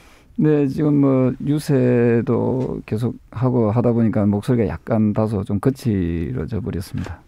조경태 의원님, 본인이 선거를 치르면서 참 힘들었다. 여론조사도 결과도 질 것 같고 저치게 나오고 참 힘들었다. 이번에 어렵겠다. 그런 선거가 있었습니까? 네네. 18대 선거 때 부산에서 정당 지지율이 20%도 채 안 나왔거든요. 네. 15% 그때 민주당이. 예, 그래서 그때 당시에 선거가 매우 어려웠었죠. 네. 그런데 어떻게 극복하셨어요? 여론조사는 안 좋게 나왔잖아요. 수치는요. 여론조사에서는 엎치락뒤치락하고 처음에는 좀 제가 좀 뒤지는 거로 나왔었거든요. 네. 네. 그런데 이제 결국은 역전을 시켰죠. 예. 안민석 의원님, 5번 선거를 하면서 어렵다, 그렇게 이번에는 어렵다, 이런 선거가 있었습니까? 안민석 의원은 수도권에서 선거를 치렀는데 거의 넉넉하게 이겼어요. 항상. 그래서는 지역의 지지도가 단단하구나, 항상 감탄하곤 했는데요. 어려운 선거 있었습니까? 모든 선거는 다 어렵고요. 그래요? 네. 그 유권자들은 오만한 것을 가장 싫어하는 것 같습니다. 네. 다 된 걸로 생각하구나 라고 유권자들의 눈에 비치는 순간 유권자들은 회초를 드시거든요. 그래서 여론 지지도가 뭐 10% 이상, 20% 이상 차이가 나더라도 지금 지고 있다라는 그런 마음가짐으로 특히 이제 간절함이 필요합니다. 그래서 끝까지 후보가 간절해야지 참모들이나 자원봉사하시는 분들, 또 선거운동하시는 분들, 또 지지자들이 함께 그 간절함에 동성을 하거든요. 아, 그래요? 예, 그래서 하여튼 뭐 항상 어려운 선거라고 생각을 하고요. 네. 예, 그래 끝까지 방심하지 않고 완주 하는 그런 자세가 필요하다고 봅니다. 조경태 의원님은 평소에 그 지역구 관리나 주민들 많이 만나기 때문에 시험 그러니까 선거 때는 약간 다른 후보에 비해서 좀 수월하지 않습니까? 네. 그러니까 평소에 우리가 연습할 때 본 시합하듯이 하고요. 네. 진짜 시합할 때는 또 약간 조금 그걸 우등생. 제대로 된 그 컨디션을 유지하는 것이 매우 중요한데요. 네. 지금 아까 우리 안민석 의원님 말씀대로 어떠한 선거든 뭐 쉬운 선거는 없습니다. 네. 이번 선거도 역시 마찬가지라고 생각하고요. 다행스러운 게 오세훈 그 시장 후보나 서울시장 후보나 박영준 부산시장 후보가 지금 말씀 주신 대로 비록 좀 여론조사상으로는 좀 앞서 있다 하더라도 실제로 이분들을 만나보면 굉장히 간절하고 겸손하게 겸허한 마음으로 지금 선거운동을 좀 하고 있는 모습을 보면서 그래도 다소 열심히 최선을 다하고 있다 이런 것을 많이 느낄 수 있었습니다. 그분들 선거 경험이 많고요. 많이 떨어지셨잖아요. 그분들이 그렇습니다. 최근에. 네. 그래서 그럴 수도 있습니다. 더 간절할 수도 있습니다. 저는 이 자리를 빌어서요. 지금 현재 수치상으로 나타나는 여론조사보다는 실제로 저희들이 많이 지금 근접하고 있다고 저는 보거든요. 예. 그리고 특히 이번 선거는 이제 보궐선거이지 않습니까? 네. 투표율이 50% 안 될 것이고요. 한 45% 내외 정도로 예상한다고 그러면은 실질적으로 서울 같은 경우에는 총 유권자 수가 800만 좀 넘기 때문에 200만 표 하면은 4분의 1 정도 치면은 200만 표 싸움이고요. 200만 표 싸움입니다. 부산 같은 경우는 70만 표 싸움이거든요. 네. 그렇기 때문에 지금 여론에서 응답하는 분들 중에서 투표장 가지 않은 분들도 저는 상당히 있을 거라고 보거든요. 네. 그래서 결국에는 조직력의 싸움인데 특히 부산 같은 경우는 저희들이 다수의 시의원들을 보유하고 있고 또 대부분 많은 국회의원을 우리가 보유하고 있기 때문에 지금 현재 열심히 저희들 지지자들을 투표장으로 어떻게 하면 더 많이 끌어낼 수 있느냐 거기에 관건이 있다고 보기 때문에 어느 정도 기대를 하고 있고요. 부산 같은 경우에도 70만 표를 우리 지지자들을 투표장으로 가게 하는 그런 지금 선거라고 보고 있습니다. 민주당의 선거 전략 어떻게 보십니까, 조경태 의원님? 네, 평소 같으면 그 말씀하신 그 선거 전략이 상당히 좀 효과를 볼 거라고 보는데요. 이번 선거는 그도 말씀드리지만 문재인 정권의 부동산 정책의 실패를 심판하는 선거이기 때문에 그리고 또 양 기책사회가 양 시장 다 그 더불어민주당에 있기 때문에 아마도 지금의 그런 부분에 대해서는 상당히 좋은 전략이긴 하지만 이번에서만큼은 그 전략이 먹히기가 좀 어렵지 않을까 생각합니다. 기책사유 또 나왔습니다. 자, 0545님 질문인데요. 과거 선거 때 반성은 국힘당이 좀 잘했는데 절도 하고 삭발도 하고 생각해보면 큰절하는 황교안 대표 그리고 뭐 살려달라고 인사하는 김무성 대표 생각납니다. 그렇죠? 네네. 그런데 그 사과 큰절이 효과가 있습니까, 조경태 의원님? 그 어느 정도 그 국민적 분노의 수위에 따라서 그것도 달라질 수가 있습니다. 그런데 이번에 그 여당의 그 행태들은 도저히 국민들께서는 용서할 수 없는 그런 부분들이 많이 있다고 보기 때문에 저는 여론조사 결과에 나타나는 것이 저는 표심으로도 이어질 가능성이 높지 않을까 하고 저는 조심스럽게 전망하고 있습니다. 민석 의원님?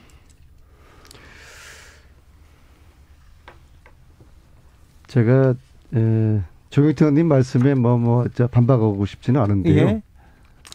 지금 이제 이번 선거의 이제 특징을 이제 보면은 유난히 어느 때 선거보다도 이제 정책이 별로 보이지가 않아요. 네. 그리고 이제 우리 민주당 측에서는 야당 후보를 이제 검증을 해야 된다라고 하면서 내곡동 땅 의혹이라든지 또 박형준 후보의 용산 참사 의혹도 있고요. LCT도 있고요. 국정원 불법 사찰 문제 이런 거에 대한 이제 검증을 하고 그다음에 야당 후보 측에서는 거기에 대해서 해명을 하는데 해명이 이제 거짓말 시리즈로 쭉쭉 나타나는 그런 굉장히 독특한 양상이다 보니까 이게 자칫하면 이제 네거티브 선거를 질 수가 있는데 네거티브하고 팩트 체크하고는 구분을 해야 된다는 이제 그런 이제 말씀을 드리고요. 알겠습니다. 특히 저는 이번 선거에서 오세훈 후보가 아주 명언을 남겼어요. 기억 앞에 겸손해야 된다. 네. 기면 기고 아니면 아니지 자신의 거짓말을 덮기 위해 가지고 이런 아주 교묘한 이런 표현으로 아주 명언을 선거사에 명언을 남긴 게 이게 바로 기억 앞에 겸손해야 된다 이 표현이라고 봅니다. 조경태 의원님 30초 드릴게요. 네, 뭐 지금 계속 그 안민석 의원께서 말씀하시는 저런 부분들이 그 우리 상대 후보를 좀 이렇게 좀 약간 깎아내리는 그런 모습으로 비춰질 수 있고요. 자칫하면 그리고 네거티브를 안 한다고 하지만은 사실은 네거티브를 계속 하고 있죠. 더불어민주당이. 그리고 앞서 말씀 주신 대로 정책적인 대결을 하자라고 했는데 아마 서울 시민들과 부산 시민들께서는 그 더불어민주당 후보들이 특히 서울시장 후보가 어떤 정책을 내고 있는지를 정확하게 잘 모르고 있을 겁니다. 그만큼 상대 후보 깎아내리기에 그 좀 전력 질주를 하고 있기 때문에 아마 시민들께서는 이런 부분까지도 다 감안해서 표심으로 연결되지 않을까 생각합니다. 그런 부분 감안해야 된다는데요. 안민석 의원님. 안민석 의원님의 발언은 2부 6시 정비록으로 이어가겠습니다. 안민석 의원님은 아까 5초 동안 말씀을 안 하셨어요. 그럼 방송사고입니다. 옐로우 카드입니다. 2부 안민석 의원의 발언으로 이어가겠습니다.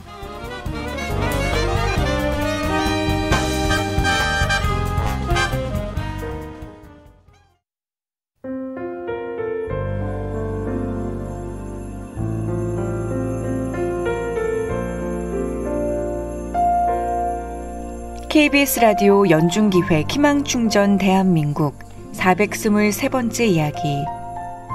안녕하세요. 아나운서 이연주입니다.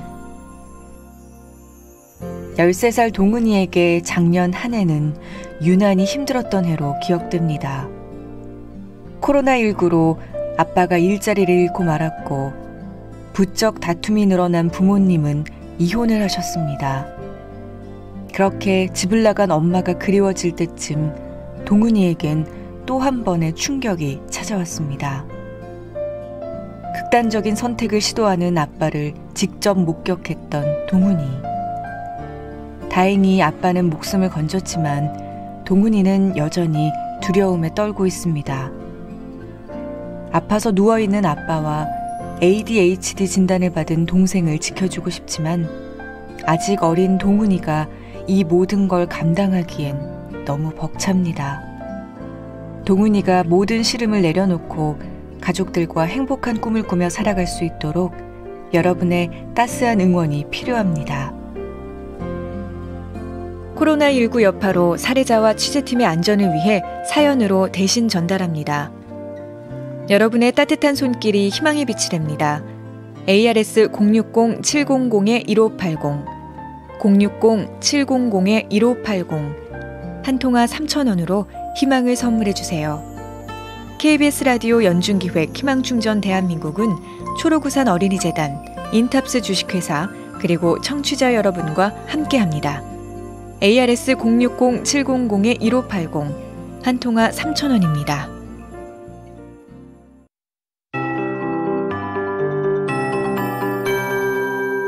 KBS 58분 날씨. 오늘 서울의 낮 기온이 24도까지 오르는 등 서쪽 지역은 5월 중순에 해당하는 날씨가 나타나 조금 덥게 느껴진 곳도 있었습니다. 반면 동쪽 지역은 선선한 동풍이 불어오면서 20도를 밑돌았는데요. 그래도 예년 이맘때 기온보다는 2도에서 4도 정도 높았습니다. 내일은 전국에 구름이 많이 끼면서 서쪽 지역의 기온이 오늘보다 조금 떨어지겠지만 그래도 한낮에 대구 20도, 서울 22도, 대전, 광주 23도 등으로 기온으로 많은 지역이 20도를 웃돌며 따뜻하겠습니다. 다만 아침에는 철원 5도, 서울과 세종 10도, 부산 13도 등으로 다소 쌀쌀해 큰 일교차를 주의하셔야겠습니다. 한편 지금 서울, 경기와 충청도, 강원도와 경상북도 곳곳에 건조주의보가 발효 중입니다. 그 밖의 지역도 대기가 점점 더 건조해지고 있어 불조심하셔야겠는데요. 이 건조함은 주말과 휴일 사이에 전국에 비가 내리면서 조금은 해소가 될 전망입니다. 비는 토요일 오전에 서쪽 지역부터 내리기 시작해 오후에 전국으로 확대되겠고요. 대부분 일요일까지 이어지겠습니다. 지금 제주도에는 강풍주의보가 발효 중입니다. 모레까지 제주도에서는 강풍을 주의하셔야겠습니다. 현재 서울의 기온은 22.5도, 습도는 22%입니다. 송소진입니다.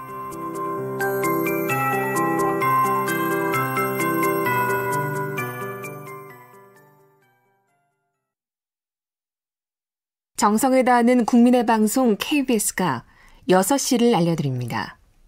AM 711kHz, FM 97.3MHz, KBS 1라디오입니다.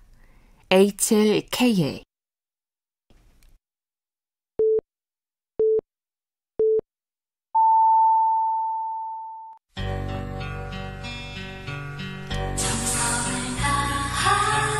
정성을 다하는 국민의 방송 KBS 주진우 라이브. 그냥 그렇다고요. 주진우 라이브 정비로 이어가겠습니다. 4443님께서 조경태 의원님 질문이요 하고 문자를 보냈습니다. 봄이 민주당을 연상시키나요? 봄이? 국민의힘에서 봄이라는 현수막을 항의했다고 해서요. 그럼 국민의힘은 무슨 계절인가요? 이렇게 물어보는데요. 글쎄요. 사실은 제가 말씀드린 것은 순수한 의미로서 지금 이제 4월은 봄이다 그런 뜻의 이야기고요. 지금 코로나로 인해서 국민들이 상당히 좀 위축되고 어려운 상황에서 어쨌든 봄의 새로운 기운들이 우리 국민들께 삶의 활기를 좀 더 넣어줬으면 좋겠다는 생각이고요. 국민의힘당이 다소 지금 여러 가지 조금 상승 기류에 있다고 하지만 앞서 말씀드렸던 대로 국민적 그 바람을 좀 더 담아내는 그런 겸손한 정당이 돼야 된다. 그런 의미로 제가 말씀을 드렸습니다. 알겠습니다. 중앙선거관리위원회가 봄이라는 표현이 쓰인 사전투표 동료 현수막이 더불어민주당을 떠올릴 수 있으므로 사용할 수 없다고 판단했습니다. 국민의힘이 선관위를 항의 방문한 후 내린 결정입니다. 이어가겠습니다. 용산 참사에 대한 오세훈 후보의 발언에 대한 후폭풍이 대단합니다. 용산 참사는 상처가 큰 엄청난 그런 일이기도 한데 이런 발언이 나왔습니다. 용산 참사 현장에서 안민석 의원 자주 뵀습니다. 그 유가족들 그리고 피해자들하고 이게 그 피해자들이 그 아파하니까 어디 못 가고 국회의원인데 계속 옆에 있다가 굉장히 곤욕을 당하기도 했는데 안민석 의원님이 느끼는 그 당시에 물대포도 많이 맞았고요. 예. 정말 이거는 있을 수 없는 거의 망언 수준의 그런 발언이라고 보는데요. 피해자와 가해자가 있는데 이걸 이제 둔갑시켜 버리는 거예요.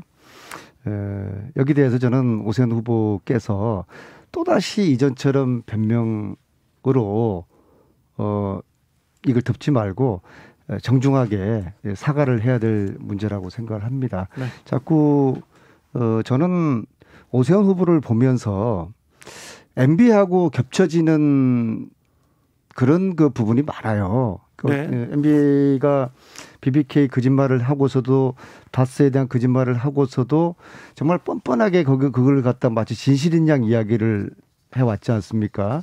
결국엔 밝혀져가지고 감옥까지 갔는데 내곡동 땅 해명하는 오세훈 후보를 보면서 어떻게 저렇게 닮은 꼴일까라는 인상을 제가 강하게 갔는데요. 이번에 용산 참사 입건에 대해 가지고도 이것이 저는 더 이상 논란으로 비화되지 않기를 바랍니다. 아무리 선거라지만 지금 망자가 있고 이미 역사적인 그 당시의 평가가 다 끝난 이 사건에 대해서 오세훈 후보께서 저는 실현했다고 봐요. 실현한 부분에 대해 가지고 정중히 분명히 사과를 하고 넘어가기를 바라겠습니다. 조경태 의원님. 네, 그 발언의 취지가 뭐 어떻게 나왔는지 제가 좀 더 알아봐야 되겠습니다만은 제가 아는 오세훈 후보는 사회적 약자를 위한 그 어떤 따뜻한 마음을 가진 그런 후보다라고 보고 있고요. 아마도 그 좀 진위가 또 다소 왜곡될 수 있는 그런 부분들이 없지 않아 있을 수 있기 때문에 그 부분에 대해서는 당사자의 충분한 그 해명, 충분한 그 이유를 한번 들어보는 것도 저는 나쁘지 않을 것이라 보고 있습니다. 오세훈 후보가 뭐 이 부분에 대해서 좀 제가 볼 때는 앞으로 남은 6일 동안에 이런 실수가 잦아질 것이라고 봅니다. 왜냐하면 오늘도 조경태 의원님 쭉 말씀하는 그 논조를 보면은 이미 선거를 다 이겼다라는 그런 이제 자만감, 자신감이 묻어나거든요. 오세훈 후보의 미래를 본대. 오세훈 후보의 이런 용산 참사 관련된 이 발언도 선거를 다 이긴 게도 생각하는 결과, 오만의 결과라고 보거든요. 그러면은 앞으로 계속적으로 이런 사고를 낼 것입니다. 제가 제 경험상으로는 오만하면은 집니다. 근데 지금 수치상으로는 좀 격차가 나는 것 같지만 과거 2010년 서울시장 선거 때도 여론 지표상으로는 한명숙 후보하고 오세훈 후보가 15% 20% 차이가 났는데 뚜껑을 열어보니까 0.2% 차이, 0.6%밖에 차이가 나지 않았습니다. 이번에도 앞으로 이런 일들이 계속 반복된다고 그러면은 그리고 사과하지 않고 변명이나 거짓으로 덮는다고 하면은 저는 2010년 그런 박빙을 선거 치르던 그 결과가 되풀이되지 않을까 그렇게 생각하고 있고 오산의 오선 의원은 오만하면 진다고 얘기하고 있습니다. 0388님께서 대한민국은 부동산만 있는 게 아니고 지금은 한국은 부동산에 너무 비정상적으로 몰두해 있습니다. 더불어민주당은 대중 서민 정당으로서 잘한 것이 훨씬 더 많습니다. 이렇게 얘기하셨고요. 9518님께서는 선거 철회하는 큰절하면서 반석하는 척 선거 끝나면 국민들 나 몰라라 하는 여당이나 야당이나 지긋지긋해요. 이렇게 얘기합니다. 조경태 의원님, 야구가 시작됩니다. 롯데자이언츠는 괜찮을까요, 올해? 저도 야구가 롯데가 좀 이기주길 바라는데요. 항상 잘하다가 끝에 가면은 좀 뒷심이 좀 많이 부족한 것 같아요. 아니요, 처음부터 잘 못한 때도 많았어요. 처음에는 좀 잘하다가 이번에는 된다. 그래서 조금 그 뒷심이 좀 부족한 부분이 있는데 저는 롯데를 그래도 뭐 꼴찌를 하더라도 롯데를 응원하고 있습니다. 부산의 자랑 추신수가 다른 데로 가버렸습니다. 조경태 의원님 반성해야 되는 거 아닙니까? 아닙니다. 그거는 이제 뭐 여러 가지 연봉 협상이라든지 이런 부분에서 뭐 그 또 개인적인 그 자유 의지가 있기 때문에 뭐 다소 아쉬운 부분이 있습니다만. 주 기자님까지 왜 이럽니까? 정말 조경태 의원님이 선거 다 이겼다고 그런 뉘앙스에 말씀하시니까 주 기자까지도 이렇게 풀어서 그러면 물어보는 거죠. 편향적이면 안 되고요. 아니요. 근데 지금 얼마나 절실한 문제가 제가 보니까 있냐면요. 안민석 의원께서는 상당히 좀 초조한 것 같습니다. 왜냐하면은 저희가 얘기하는 이런 이야기들이 뭐 다 이겨놨다는 그런 표현이 아님에도 불구하고 이걸 너무 확대해서 가는 부분 보니까 조경태 의원님 아직도 보니까 더불어민주당에서는 정신을 차리지 못하고 있지 않은가 생각을 하고 있습니다. 초조함과 간절함을 구분해 주시길 바라겠고요. 초조함과 간절함. 지금 우리가 부산 롯데 자이언트 야구 이야기할 때가 아니에요. 지금 국회가 얼마나 지금 잘못하고 있냐 그러면요. 이해충돌 방지법 있지 않습니까? 이거 대통령께서도 이거 통과 빨리 시켜라라고 이야기를 하셨고 이 부분 통과해야죠. 국민 모두가 의원님. 원하는 거예요. 근데 이게 왜 안 되느냐. 어제도 정무위 법안 소위가 있었는데 통과를 못하고 사흘로 넘어갔어요. 결국에는 국민의힘에서 이런저런 이유로 이거를 막는 건데 이유가 그겁니다. 범위를 어떻게 한정할 것이냐. 공무원까지 다 하고 이래저래 하니까 뭐 800만 명이 된다. 그런 이유인데요. 저는 이것을 특히 이제 부동산 같은 경우에는 이것을 범위를 한정할 문제가 아니라 거래 내용으로 추적을 하면은 이거 다 잡아낼 수가 있어요. 국토부 전산망에는 모든 대한민국 국민들의 거래를 한눈에 볼 수 있는 시스템이 있어요. 지난 10년 정도의 거래를 한 3, 4일 정도면 다 잡아낸다는 겁니다. 거기에서 공직자들이라든지 이해관계자들의 거래 내용을 가지고 수사를 하게 되면은 이거 한 2, 3주면은 다 해낼 수 있는 것이거든요. 조경태 의원님한테 2분 드리겠습니다. 이해충돌방지법 좀 통과시킵시다. 그거는 찬성하시잖아요. 예, 빨리 그런 부분 여야가 합의를 봐서 통과를 시킨 것이 저는 옳다 보고 있고요. 아, 그래? 이런 부분이야말로 정말 패스트 트랙을 통해서 통과를 시켜야 되는데 지금 180석을 가지고 있는 여당은 지금 뭘 하고 있는지를 잘 모르겠습니다. 패스트 트랙으로 이해충돌 방지법 통과시켜라. 이런 부분 여야가 공이 저는 찬성할 거라고 보는데 역시 안민석 의원님 어떻게 혁신적입니다. 생각하십니까? 패스트 트랙으로 통과시켜야 된다 생각합니다. 저도 이거는 다음 주라도 국회를 여야가 합의해서 국회를 연다. 그리고 이것을 다음 주에 통과를 시킨다. 그런데 아마도 국민의힘에서 지금까지처럼 이런저런 이유로 동의하지 않을 거예요. 국민의힘이 반대하면은 이거는 우리 더불어민주당 단독 강행 처리를 해서라도 이 법을 빨리 통과시키는 조경태 것입니다. 의원님. 제가 말씀을 드렸던 그 내용이고요. 그 부분은. 그래서 앞으로 이해충돌 방지법은 당연히 여야가 힘을 모아서 좀 신속하게 좀 처리하는 것이 옳다라고 보고 있고요. 그리고 앞서 말씀 주신 그 재보궐선거에 대해서는 그도 말씀드리지만 국민의힘 당에서는 또 각 나와 있는 후보들이 긴장감을 가지고 간절함을 가지고 계속 열심히 최선을 다하고 있다 하는 말씀을 드리겠습니다. 5879님께서 지금 야구 이야기할 때가 아닙니다. 범위가 필요 없어요. 다 잡아내세요. 공직자 모두 10년 전까지 다 잡아내세요. 부동산 투기 뿌리 뽑으라는 명령이시고요. 8319님 문자인데요. 잘 들으셔야 됩니다. 2해가 안 되면 3을 더해 5해를 해야 되나요? 예. 국회의원 전수조사 왜 안 되는 건가요? 우리나라 의원님들 특혜가 너무 많아요. 가만히 생각해 보세요. 여야 의원들 앞바퀴 뒷바퀴 같아요. 얘기합니다. 국회의원들 부동산 전수조사 다 한다고 하더니 왜 안 되는 건가요? 이거 물어보고 있습니다. 이거는 조경태 의원이 먼저. 네, 제가 이건 처음부터 국회의원들 여야가 다 전수조사하고 국정조사. 조경태 의원은 주장했습니다. 네, 그렇습니다. 그래갖고 저는 이해가 안 되는 게 말입니다. 왜 국정조사를 왜 안 하고 있는지 저는 이해가 안 됩니다. 국정조사해서 방금 정치자분께서도 말씀하셨다시피 부동산 투기에 대해서는 철저하게 낱낱이 파헤쳐가지고 지위 고하를 막론하고 이거는 엄벌에 처해야 된다. 이걸 제가 계속 주장하고 있지 않습니까? 그래서 지금이라도 더불어민주당이 저는 국회 청문회와 국정조사에 저는 적극적으로 임해야 된다 하는 생각을 하고 있습니다. 안민석 의원님. 저는 조경태 의원님하고 생각이 똑같은데요. 문제는 두 분은 생각이 비슷해요. 국민의힘 의원들은 조경태 의원님하고 온도 차이가 커요. 네. 많이 커요. 국민의힘도 조경태 의원님 생각하고 저런 생각이면은 뭐가 안 되겠습니까? 그렇죠. 전수조사 했겠죠. 그죠? 이미 국정조사 다 했겠죠. 전수조사뿐만 아니라 이해충돌 방지법도 이미 지난주에는 통과를 했을 것이고요. 그다음 전수조사 이게 국회의원이 솔선수범을 해야 되는 것이죠. 국회의원 내 거래 내역부터 다 조사해라. 내 재산 다 조사해라. 이런 자세 가지는 게 당연하지 않겠습니까? 그런데 문제는 저런 조경태 의원님처럼 국민의힘 의원님들 그렇게 흔치가 않습니다. 왜냐하면은 사실은 지금 우리 민주당 의원님들의 문제들이 계속 이제 튀어나오지만은요. 실제로 국민의힘 의원님들은 소위 말하는 이제 부자 의원님들이 굉장히 많아요. 뭐 땅도 저희들은 뭐 몇백 평까지인 거 가지고 문제가 되지만은 실제로 국민의힘 의원님들은 수천 평, 수만 평 가지고 계신 분들이 굉장히 많이 있어요.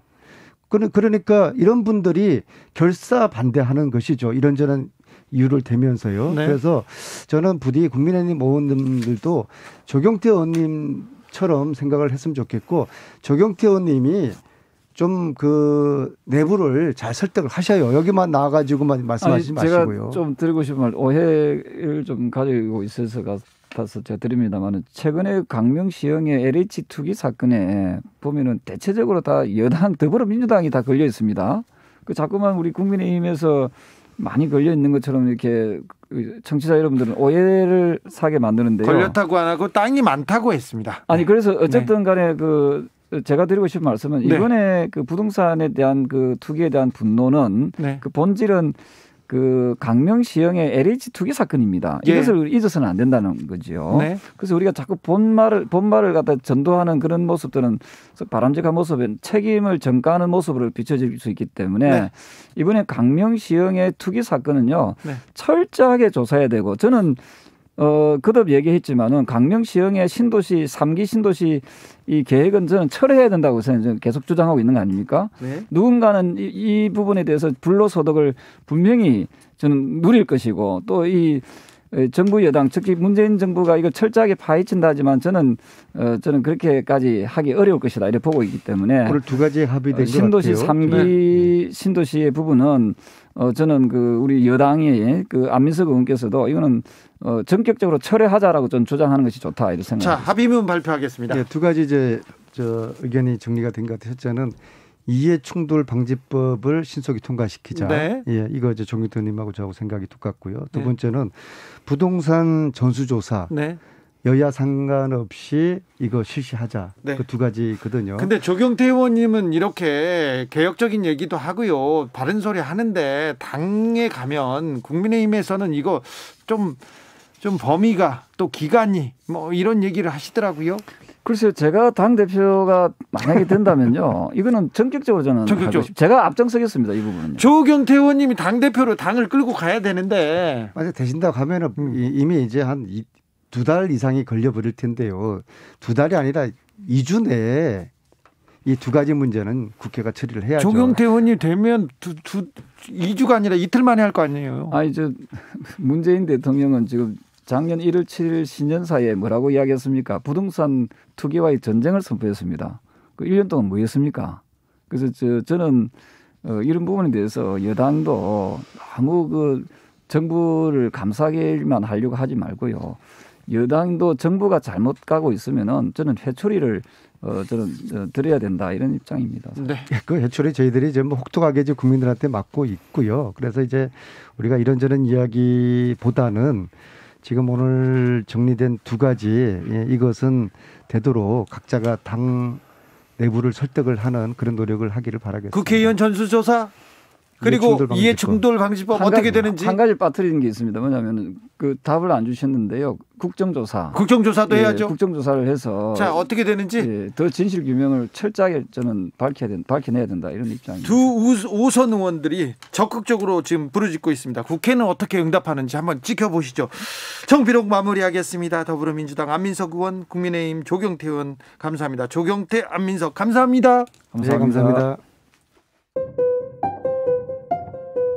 정치 피로, 사건 사고로 인한 피로, 고달픈 일상에서 오는 피로. 오늘 시사하셨습니까? 경험해보세요. 들은 날과 안 들은 날의 차이. 여러분의 피로를 날려줄 저녁 한 끼 시사 추진우 라이브.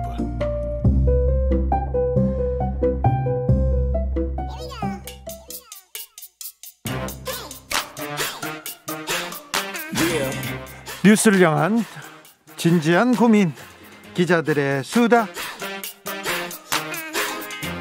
라이브 기자실을 찾은 오늘의 기자는 한결의 김민아 기자입니다. 안녕하세요. 네, 안녕하세요. 네, 오늘은 어떤 뉴스가 어떤 일이 가장 뜨겁습니까? 여의도에서는 어제 이어서 오늘도 사과를 한 민주당을 첫 번째 소식으로 제가 좀 꼽아봤는데요. 어제는 이낙연, 오늘은 김태년 더불어민주당 대표 직무대행이 대국민 사과를 하더라고요. 네, 맞습니다. 납작 엎드려서 읍소하는 모습을 이틀째 보여주고 있는데요. 김태년 당 대표 직무대행 겸 원내대표가 오늘 민주당이 부족했습니다라는 그 메시지를 전달하면서 다시 한번 기회를 달라고 고개를 숙였습니다. 최근에 김성조 전 청와대 정책실장의 전셋값 인상 그리고 소속 의원들이 비슷한 문제로 비판을 받자 내로남불 자세도 혁파하겠다 이런 메시지를 낸 건데요. 아무래도 좀 그 선거를 앞두고 지지세가 반등할 만한 시간이 얼마 남지 않다 보니까 좀 더 낮은 자세로 유권자들을 만나겠다 이런 메시지를 보내고 있는 것 같습니다. 근데 국회에서 기자들이나 다른 정치인들이 민주당의 사과를 보고 뭐라고 합니까? 일단은 민주당이 그동안은 굉장히 그 개혁 법안도 속도감 있게 그러니까 다른 어떤 여론에 의식하지 않고 반대 여론을 의식하지 않고 좀 속도감 있게 해왔다면은 이번 선거를 앞두고는 약간 좀 힘이 빠져 있는 모습이긴 합니다. 그렇죠. 네네. 그리고 늦었다, 너무 네네. 늦었다. 지금 선거에서 불리하니까 지금 엎드린다 이런 비판도 있는데요. 이 비판도 계속 기자들에서 나오더라고요. 네, 아무래도 좀 이제 시간이 정말 며칠 안 남았고 내일부터 당장 그 사전 투표가 시작되다 보니까. 그리고 또 뭐 여론조사를 공표할 수 있는 기관도 이제 없기 때문에 네. 깜깜이라고 하죠. 블랙아웃. 네네. 깜깜이라는 단어를 네네. 저희는 안 씁니다. 예, 네. 블랙아웃 그 시즌에 들어갔기 이제 때문에 여론조사를 공표하지 못합니다. 맞습니다. 그렇기 때문에 이제 민심이 어떻게 움직일지 사실 아무도 모르는 상황이 되는 거죠. 예. 그 바로 전날에 이제 김태년 대표 대행이 한 번 더 사과를 하면서 고개를 숙인 것으로 보입니다. 이럴 때 돌출 행동 아니면 실수를 줄여야 되는데 어제 오세훈 후보의 그 용산 참사에 대한 발언 그리고 네, 몇 맞습니다. 가지 돌발 행동, 돌출 발언들이 나왔어요.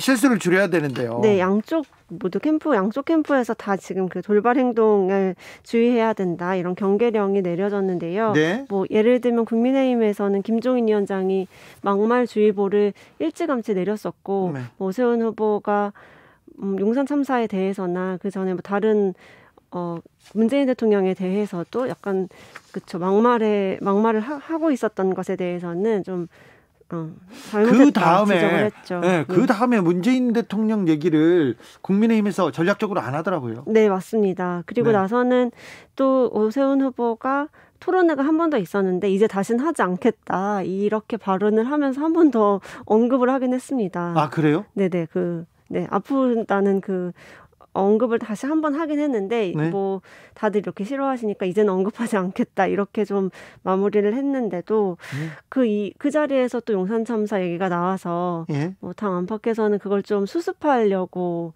오늘도 좀 메시지가 몇 개 나왔었고요. 예. 또 민주당에서는 뭐 상대 후보를 가리켜서 쓰레기라고 했던 일, 뭐 그리고 지금 박원순 전 서울시장 피해자에 대한 발언들 이런 것들을 좀 어떻게 수습하는 게 좋을지 이런 것에 대해서는 돌발 행동을 좀 우리가 안 하는 게 좋겠다 이런 기류가 내부에서 있었고 선거 때 보면 네네. 전력을 다해서 뛰는 당이 있고 그런 후보가 있고 네. 아니면 그냥 조금 슬슬 어느 정도 여유가 있는 후보가 있는데 이번 민주당 국민의힘 어떻습니까? 이번에는 근데 막판에 대해서는 오히려 오세훈 후보 쪽에 약간 여유를 보이는 모습이 보였고요. 네. 민주당에서는 굉장히 지금은 좀 따라잡아야 되는 상황이다 보니까 굉장히 뭐 이것저것 열심히 다니고 있고 또 어제 그 박주민 의원의 그 사건이 있었잖아요. 네. 그것도 이제 김태년 당대표 대행이 강한 경고 메시지를 전달하면서 박 의원이 좀 직전에 캠프 홍보 디지털 본부장직에서 사임한다라는 입장을 냈거든요. 예. 뭔가 이렇게 좀 사건이 벌어졌을 때 빨리 정리하려는 모습을 계속 이제 보여주면서 유권자들을 다시 좀 우리를 다시 한번 기회를 달라 이런 네. 메시지를 계속 이어가고 있습니다. 재보궐선거는요 투표율이 낮아요. 그래서 투표율이 얼마가 되느냐 사전투표를 얼마나 하느냐가 가장 큰 선거의 변수가 되기도 합니다. 사전투표율 어느 정도로 예상하고 있습니까? 그러게요. 근데 이번에는 재보궐이다 보니까 일반 그 투표, 그 일반적인 투표 때랑은 조금 다르지 않을까 생각이 드는데 네. 제가 일반적으로 사전투표율이 얼마나 나왔었는지를 조사해봤더니 네. 뭐 2020년 21대 총선거 경우에는 26.69%가 나왔습니다. 계속 사전투표율은 높아지고 있죠? 네, 맞습니다. 근데 이게 뭐 지금 일각에서는 진보 진영에 유리하기 때문에 사전투표에서 젊은이들이 많이 나온다 이렇게 분석을 하시기도 하는데 지금은 좀 다를 수 있습니다. 요즘은 또 조금 다른 것 같은 게요. 네. 지난 그 21대 총선을 봤더니 50대가 제일 많이 사전투표에 나왔더라고요. 아, 그래요? 네네. 그러니까 뭐 이렇게 나이나 뭐 진영에 따라서 사전투표율이 더 높다 이거는 좀 아닌 것 같고 얼마나 그 이번 선거에 관심도가 있는 분들이 뭐 본투표 날에 출근을 하셔야 되거나 여러 다른 상황 때문에 못 나오실 경우에 선투표 내는 꼭 참여하겠다 이런 의지를 갖고 계시느냐 이게 좀 중요한 것 같습니다. 2017년 네. 대선에서는 26% 맞습니다. 그리고 2020년 총선에서 26%였는데 맞습니다. 지방선거 때 2018년 지방선거 때는 20%로 좀 떨어졌어요. 맞습니다. 이번에도 20% 선에서 예상하는 전문가들이 많나요? 네, 제가 알기로는 15 정도에서 20 사이? 15에서 20? 네, 이 정도는 나오지 않을까 이렇게 생각이 드는데 네. 이번에는 좀 재밌는 게 보수당이죠. 국민의힘에서 사전투표를 오히려 독려하고 있다는 점이 좀 제 눈길을 끌었습니다. 얼마 전까지만 해도 사전투표 하지 마라. 그리고 부정선거를 주장하는 분들이 국민의힘 진영에서 상당 부분 있었어요. 맞습니다. 그런데 네. 부정선거 얘기하지 마라. 사전투표 해야 된다 이렇게 독려하고 있더라고요. 네, 오히려 저희를 믿고 꼭 내일 나가주십시오라는 그 말을 김종인 위원장, 나경원 전 의원, 조경태 의원도 방금 했습니다. 네, 쭈르륵 다 하고 있는데 이게 아무래도 이번 선거는 보궐선거다 보니까 적극적인 지지층이 많이 나와줘야 되는데. 네. 아무 시간이 안 되시는 분은 꼭 사전투표를 해달라 이렇게 좀 홍보를 하고 있는 것 같고요. 네. 안철수 국민의당 대표 그리고 부산의 박형준 후보는 내일 사전투표를 본인들이 직접 한다고. 직접요? 네네 그렇게 안내를 받았습니다. 네. 그러니까 지금 투표한다고 이렇게 안내문. 근데 네네. 정치인들이요. 나 언제 투표해 이렇게 기자들한테 알려주잖아요. 그래서 맞습니다. 사진 찍고요. 네네. 윤석열. 네네 그 얘기 하실 것 같았습니다. 전 총장도 나와서 투표한다는 게 나왔더라고요. 그러게 말입니다. 거의 이제 정치인의 반열에 옳은 행보를 계속 보이고 있는데요. 어찌 보면 첫 정치 행보네요. 맞습니다. 내 아버지랑 같이 나오셔서 투표한다고 하니까 사진 찍으러 많이들 가실 것 같습니다. 놀랍습니다. 놀랍습니다. 네. 안철수 후보가 엄청 열심히 다니더라고요. 네, 정말 후보만큼 바쁜 게 요즘에 안철수 대표인 것 같아요. 오늘은 부산에 갔습니다. 오늘은 부산에요? 네, 사실 서울시장 단일화 결과에 따라서 상대 후보를 밀어주기로 했잖아요. 네. 근데 이제 서울과 상관없는 어떻게 보면 부산에 가서 그 박형준 후보를 지지하는 그런 연설을 했는데요. 네. 부산 고향이다 이거 강조하고 있더라고요. 네, 맞습니다. 오늘도 부산에서 고향 부산의 변화를 바라는 열망을 느낄 수 있어서 좋았다 이렇게 평가를 했고 초중고 다 이제 부산에서 졸업을 했고 부모님이랑 친척분들도 살고 계셔서 마음의 고향이다 이렇게 좀 친근함을 많이 표시를 했는데 사실 그렇죠. 지역을 돌아다니면서 유세를 하고 유권자들을 만나는 것은 어찌 보면은 자신의 이제 대선 행보 중에 하나가 아니냐 이런 또 평가도 나오고는 있습니다. 그렇죠. 네. 국민의힘에서 어떻게 평가를 할지는 모르겠으나 안철수 후보가 바삐 달려다니고 있습니다. 나경원 후보도 그렇더라고요. 네, 맞습니다. 나경원 후보도 지금 서울 지역에서 계속 열심히 돌아다니면서 유세를 또 잘하시잖아요. 네. 유세를 열심히 하고 계시더라고요. 나경원 전 의원이 또 인기가 있어요. 그 보수 진영에. 그렇죠. 그래서 계속해서 마이크를 잡고 있더라고요. 그런데 네.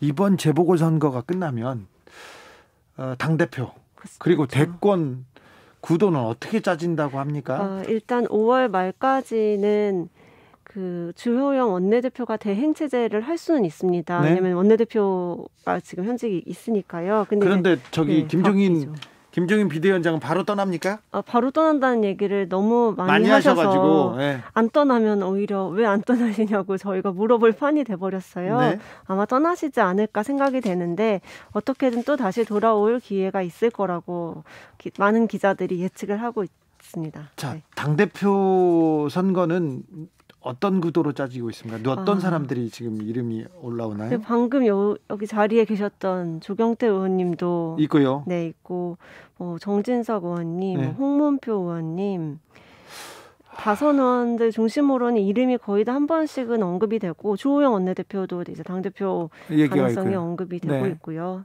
주호영 원내대표도 가능성이 있고요. 정진석 의원이 당대표가 되면 향후 대권 구도에 굉장히 좀 재미있는 현상들이 일어날 것 같아요. 맞습니다. 자타 공인 윤석열과 친하다라는 얘기를 많이 하고 계셔가지고 앞으로 어떻게 구도가 짜여질지가 정진석 의원님이 어떻게 되는지에 따라 또 달려있다 이런 얘기도 나오죠. 국민의힘 쪽에 대권 주자들은 요새 어떻게 움직입니까? 사실 이 안철수 국민의당 대표가 부산에 간 것처럼 지금 당내에 있던 대표들 뭐 유승민 전 대표가 있을 수 있고 뭐 김무성 전 대표 등등 또 지금 유세 현장에 굉장히 열심히 나가고 있어요. 그리고 또 발언도 하고 오세훈 후보가 없더라도 혼자서 이제 열심히 유세를 다니시면서 유권자들을 만나고 계시는 모습. 이미 대선에 뛰어든 분들이 있더라고요. 그래서 정말 대선 홍보인 것 같습니다. 재보궐선거가 끝나면 바로 조금 있으면 대선을 향한 스타트가 시작될 거예요. 네, 어쩌면 이미 그 물밑에서는 시작됐다고 봐도 될 것 같을 정도로 굉장히 열심히 다니고 있고 이것에 대해서 이제 뭐 앞으로 이렇게 정치 행보가 어떻게 되느냐고 묻자 모두가 지금은 선거 승리밖에는 내 머릿속에 있는 것이 없다. 모범답안. 네, 이렇게 얘기를 하고 계시는데 너무 좀 비슷하죠. 모두가 같은 생각을 하고 있는 것 같습니다. 안철수 후보가 국민의힘에서 큰 꿈을 꿀 수 있을까요? 사실 이렇게 열심히 다니는 것 자체가 큰 그림을 그리고 다니는 것이라는 평가가 많이 나오는데요. 일단 뭐 국민의힘에서는 어떻게 봐요? 지금으로서는 일단 선거에 도움이 되는 측면이 있기 때문에 중도층을 많이 그래도 우리 진영으로 데리고 왔다. 좋은 일이다. 이렇게 평가를 하고 있지만 뭐 합당까지 약속을 한 상황에서 이제 이 당에서 어느 정도의 기반을 닫고 목소리를 낼 것이냐 이거는 좀 경계하는 목소리도 나오고는 있습니다. 알겠습니다. 여기까지 듣겠습니다. 기자들의 수다 한결의 김민아 기자였습니다. 감사합니다. 감사합니다. 교통정보센터 다녀올게요. 김민희 씨. 퇴근 정체가 최대를 보이고 있습니다. 곳곳으로 사고까지 잇따르고 있는데요. 통영 대전고속도로 통영 쪽으로 통영 3터널 출구부에서는 사고 처리 작업을 하고 있습니다. 경인고속도로 인천 쪽으로 부평 부근에서도 사고가 났는데요. 이제 갓길로 옮겨져서 처리 작업을 하고 있지만 이 일대로 정체 심해졌습니다. 반대 서울 방면으로는 서인천에서 부평 사이와 또 부천에서 신월 사이로 속도 줄여 지납니다. 제2경인고속도로 인천 쪽으로는 먼저 산막에서 광명 사이로 정체되고 이후 서창분기점 부근 사고는 이제 갓길에서 처리 작업을 하고 있습니다. 더 가서는 남동에서 문학 사이로 더딘 흐름 이어지고 있습니다. 그 밖에 서울시내 분당 수서로 성담대교 쪽으로 탄천 1교 부근에서도 사고가 났는데요. 1차로가 막혀있는 만큼 뒤로 탄천 나들목부터 지나는데 40분 가까이 걸리고 있습니다. KBS 교통정보센터였습니다.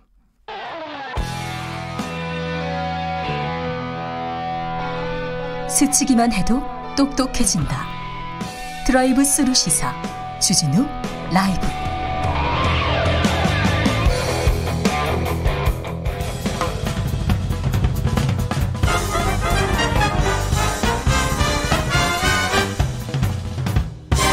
훅 인터뷰. 훅 인터뷰 이어가겠습니다. 2009년입니다. 용산 참사. 생각만 해도 가슴이 아픈데요. 여러분은 어떻게 기억하고 계십니까? 용산 재개발 보상 대책에 반발하던 철거민이 있었습니다. 경찰과 대치했는데요. 경찰 옆에는 철거 폭력배들이 있었습니다. 그런데 어느 날 경찰 특공대가 투입됐고요. 농성 가공물로 피해 들어간 철거민들은 불에 타면서 안타깝게도 철거민 5명, 경찰 특공대 1명이 사망하는 참사가 벌어졌습니다. 당시 경찰의 과잉 조치로 벌어진 일이라는 결론이 났었는데요. 최근 오세훈 국민의힘 서울시장 후보가 매우 폭력적인 형태의 저항이 있었다. 과도한 그리고 부주의한 폭력 행위를 진압하기 위한 사건이었다. 이런 발언을 합니다. 후폭풍 거센데요. 용산 참사 진상규명위원회 입장 먼저 들어보고 오세훈 후보 측 입장도 들어보겠습니다. 박내군 용산 참사 진상규명위원회 집행위원장, 안녕하세요. 예, 안녕하십니까. 오세훈 후보의 발언 듣고 어떤 생각이 드셨습니까? 너무 화가 나가지고요. 어떻게 해도 해서는 안 될 말을 좀 한 것 같고, 아무리 선거판이 좀 그렇다고 그래도 너무 나갔다고 생각을 했고요. 정말 이게 감정을 추스르기가 되게 어려웠었습니다. 네. 임차인들의 폭력적인 저항이 본질이라고 오세훈 국민의힘 후보는 얘기를 했는데요. 용산 참사의 본질은 뭐였습니까? 용산 참사는 어떤 일이었습니까? 잘 모르는 사람들이 있으니 좀 자세히 좀 설명 좀. 당시에 그 이명박 정권 때 뉴타운 그 바람이 엄청나게 불었거든요. 예. 그리고 이제 오세훈 씨가 이제 서울시장 하면서 한강 르네상스 이런 것들 굉장히 저가면서 막 개발붐이 엄청나게 일어났었죠. 예. 이럴 때 이제 일어난 겁니다. 그래서 이제 용산 4구역은 용산역 맞은편 그 국제 빌딩 바로 밑에 있는 그 지역인데요. 네. 여기를 개발해서 재개발하겠다고 하는데 이게 재개발이 이제 진행이 되는 게 이제 순차적으로 제대로 가면 좋은데 그러지 못하고 이제 강제로 이제 폭력적으로 이제 세입자들을 쫓아내는 이런 식의 방식이었거든요. 예. 많은 사람들이 이제 잘못 알고 있는 것 중에 하나가 뭐냐면 용산 4구역 철거민들은 이게 자영업자들이에요. 예. 빈민들이나 이런 저들이 자영업자들인데 거기서 가게를 하던 분들이 대부분이죠. 그렇죠.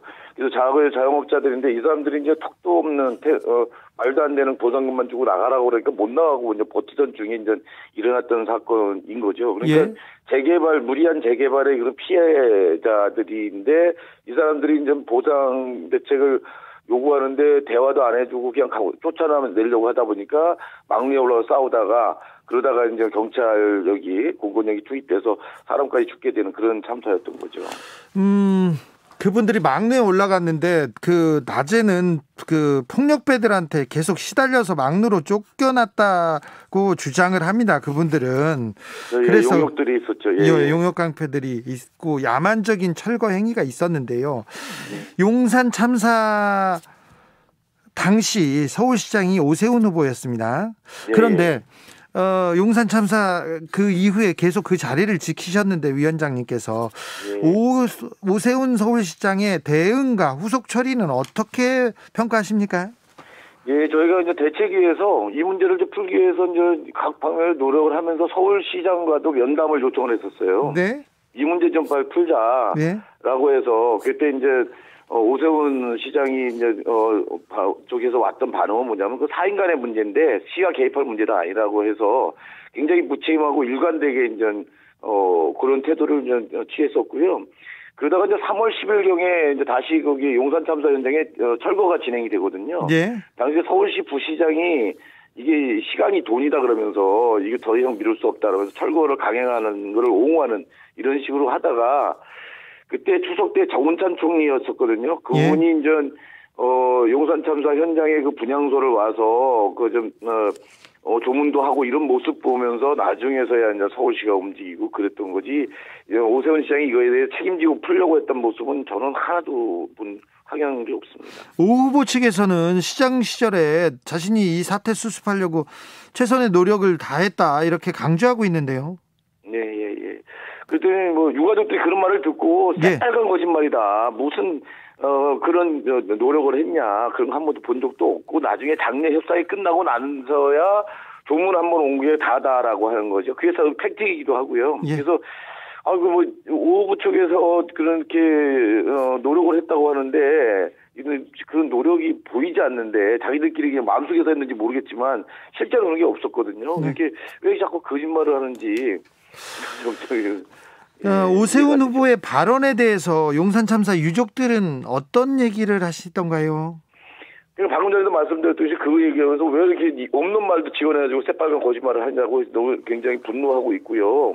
그러니까 유가족들은 살려고 올라간 사람들을 이렇게 공권력을 동원해서 이렇게 사람을 죽일 수 있느냐? 거기 좀 막내 올라가는 게 진짜 죽으려고 올라간 게 아니거든요. 네. 그 공권력을 투입해서 하루 만에 이렇게 농성을 강제 진압하면서 사람을 죽게 만드는데 거기에 책임질 생각을 안 하고 지금 와가지고 이제 이렇게 다시 또 철거민들한테 책임을 묻는 식으로 돼버리니까 너무 화가 나서 이제 부들부들 떠시는 정도죠. 오세훈 후보가 논란이 커지자 가슴 아프게 생각하고 책임감을 느끼고 죄송하게 생각한다는 사과를 하기도 했습니다. 예. 네. 근데 이게 사과하는 것도요, 이게 진정성 있는 사과로 들릴 수가 있나요? 좀 저도 사과하는 거 그걸 좀 보고 그랬는데, 이게 이제 정말 가슴 아픈 사람의 어떤 사과라고 한다면 그렇게 나오지 않을 것 같고요. 이 사과는 워낙 이제 후폭풍이 여론의 후폭풍이 이제 심하니까 그거 어떻게 좀 무마시켜 보려고 하는 이런 형식적인 거지 진정성 있게 들리지 않습니다. 이 하나구 하나님께서 공권력에 따르지 않고 먼저 진압 예고도 하고 했는데 시너에 불을 먼저 붙인 원인 제공자들이다 하면서 피해자들 얘기를 하셨습니다. 그분이요 이렇게 막상 그쪽의 상황도 잘 몰라서 그러시고요. 그리고 이제 검찰 수사 결과나 판결도 사실 화염병에 의해서 이렇게 이제 화재가 났거나 이렇다고 하는 게 증거가 없었거든요. 증거가 없이 이제 그게 간 건데 뭐라고 간 건데 이게 이제 당시에 재판 과정에서도 검찰 수사 기록 초기에 수사 기록 3,000쪽 가까이를 갖다가 감추고 했었잖아요. 예. 뭐 이런 아주 불공정한 수사와 그런 부당한 어떤 판결들 이런 것들이 있었다고 하는 것들에 대해서는 잘 모르시고 이제 그렇게 말씀하시는 것 같습니다. 국가인권위에서 용산 참사를 공권력의 과잉 진압으로 인정하기도 했습니다. 자, 2009년에 벌어진 참사입니다. 네. 용산 참사가 우리 사회에 남긴 과제는 뭐라고 보십니까? 예, 이게 성급하고 무리한 개발은 이런 부작용을 낳게 되고요. 거기 이제 용산 4구역에 거기 개발해가지고 지금 이제 개발해서 들어선 게 용산 그 센트럴파크 캐링턴 스퀘어라고 그러거든요. 근데 거기가 매매가가 24억에서 62억이에요. 예. 전세가가 16에서 22억입니다. 이렇게 개발을 해서요. 거기에 원래 살던 사람들 거기에 다시 들어갈 수도 없고 서민들은 거기 들어갈 수도 없어요. 그래서 이 개발 이익을 위해서는 무자비하게 그 서민들을 갖다가 강제로 폭력적으로 쫓아내고 진압하고 이러는 게 재개발인데 이거를 갖다가 너나 없이 지금 다시 뭐 그런 그 사람 죽이는 재개발을 또 하겠다고 하는 분위기라서 상당히 걱정이 됩니다. 이 용산 참사에서 우리 사회가 많이 얻고 배웠어야 될 텐데 지금 재개발 재건축 공약이 계속 쏟아지고 있습니다. 오세훈 후보도 그렇고 박영선 후보도 그렇고요. 어떻게 보시는지요? 아니요, 이게 용산 참사가 바로 그런 걸 얘기를 해준 거거든요. 이게 이제 거기에 살던 사람들이 재개발을 하게 되면 거기에 살던 사람들이 더 쾌적한 주거 환경이나 이런 거에 살도록 만들어줘야 되는데 원주민이 다시 재입주하는 비율은 굉장히 낮아요. 갈수록 낮아지고 있고 이게 뭐 워낙 그 천정부지로 집값이 뛰고 그러니까 천정부지로 그러니까 이제 더 떨어지고 있고 결국 그래서 거기 있던 사람들이 아니라 거기 개발업자들, 토건업자들 이런 사람들의 그런 이익을 위해서 진행되는 건데 이런 식의 막개발 이런 재개발은 좀 중단돼야 되고 제대로 된 개발 함께 살아가는 어떤 그런 개발 정말 사람의 주거 문제들 거기에 이제 주거 문제들 해결하려는 그런 주거 환경을 쾌적하게 만드는 그런 개발로 나아가야 되지 이런 식으로 가다가는 서울도 다 망하고 전국이 다 망할 겁니다. 알겠습니다. 여기까지 듣겠습니다. 지금까지 박래군 인권재단 사람소장 함께했습니다. 감사합니다. 예, 고맙습니다. 이어서 오세훈 후보 캠프 입장 들어보겠습니다. 오늘 오세훈 후보가 사과를 했습니다. 그 발언에 대해서. 그러면서 용산 참사 발언 일부만 보도돼서 문제가 됐다. 언론의 왜곡 보도 때문이라고 말했습니다.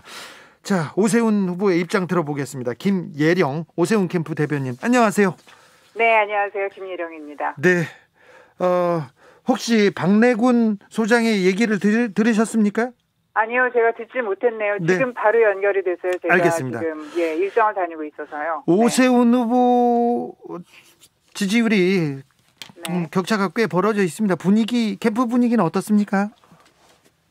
네, 일단은 지금 최선을 다해서 끝까지 긴장의 끈을 놓지 말자 이런 분위기로 저희가 그 캠프와 당이 한 몸이 돼서 최선을 다하고 있습니다. 네. 물론 지금 여론조사로 그 추이를 보면은 굉장히 나쁘지 않은 분위기지만은요.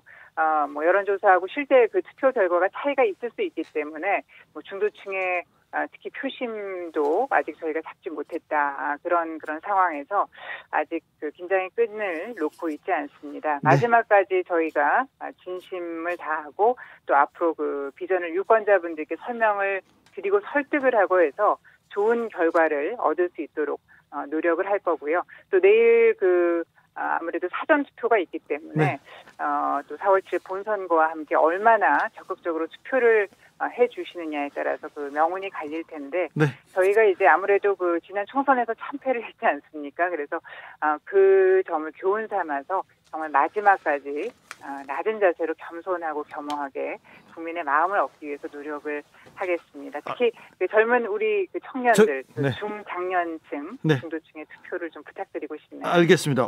네. 기자 출신인데 정치인처럼 말을 잘하시네요.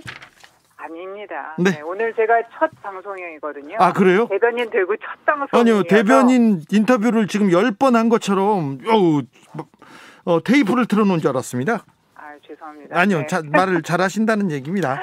네, 감사합니다. 자, 오세훈 후보가 용산 참사를 과도하고 부주의한 폭력 행위 진압을 위한 경찰력 투입으로 생겼던 사건이라고 규정했습니다. 이게 논란이 되고 있는데 어떤 맥락에서 이 말이 나온 건가요?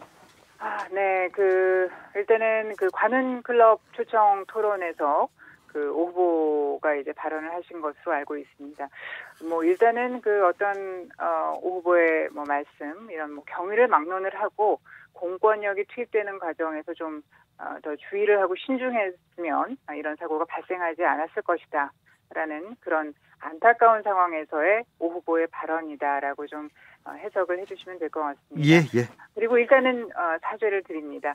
다만 일부 언론에 의해서 그런 사과 부분들이 좀 전문이 이렇게 좀 생략이 됐다고 해요. 그래서 앞부분만 좀 보도가 되고 있다라는 점을 좀 조심스럽게 말씀드리겠습니다. 용산 참사 당시 서울시장이었습니다. 오세훈 후보가. 근데 용산 참사에 대한 공식적인 사과는 하지 않은 상태이지 않습니까? 네. 그런데 이제 제가 알고 있기로는 이 용산 참사에 대해서 오 후보께서 사과 안 하신 게 아니고요. 예? 사과를 하셨고 또 조문도 가신 걸로 알고 있습니다. 조문 가셨죠? 네네. 그리고 이후에 협의 과정에 있어서도 서울시에서 맡아서 했다는 것을 좀 다시 한번 강조를 드립니다. 또 그 당시에 돌아가신 분들이 계시잖아요. 네. 또 그 유족분들이 아직까지 얼마나 마음이 괴로우시고 상처가 잊혀지지 않으실지를 저희가 너무나 잘 알고 있기 때문에 매우 가슴 아프게 생각을 하고요. 정말 깊이 다시 한번 사죄드린다는 말씀 오 후보께서 재차 강조를 하셨고 저희 캠프 또 제가 대변인으로서도 굉장히 죄송스럽게 생각을 합니다. 네. 오세훈 후보가 서울시장 시절에 용산 참사 백서를 만들었다 이렇게 말씀하셨는데 사실인가요? 글쎄요. 그것에 대해서는 제가 아직 좀 확인을 못했습니다. 네네. 그럴 수 있습니다. 그럴 수 있어요.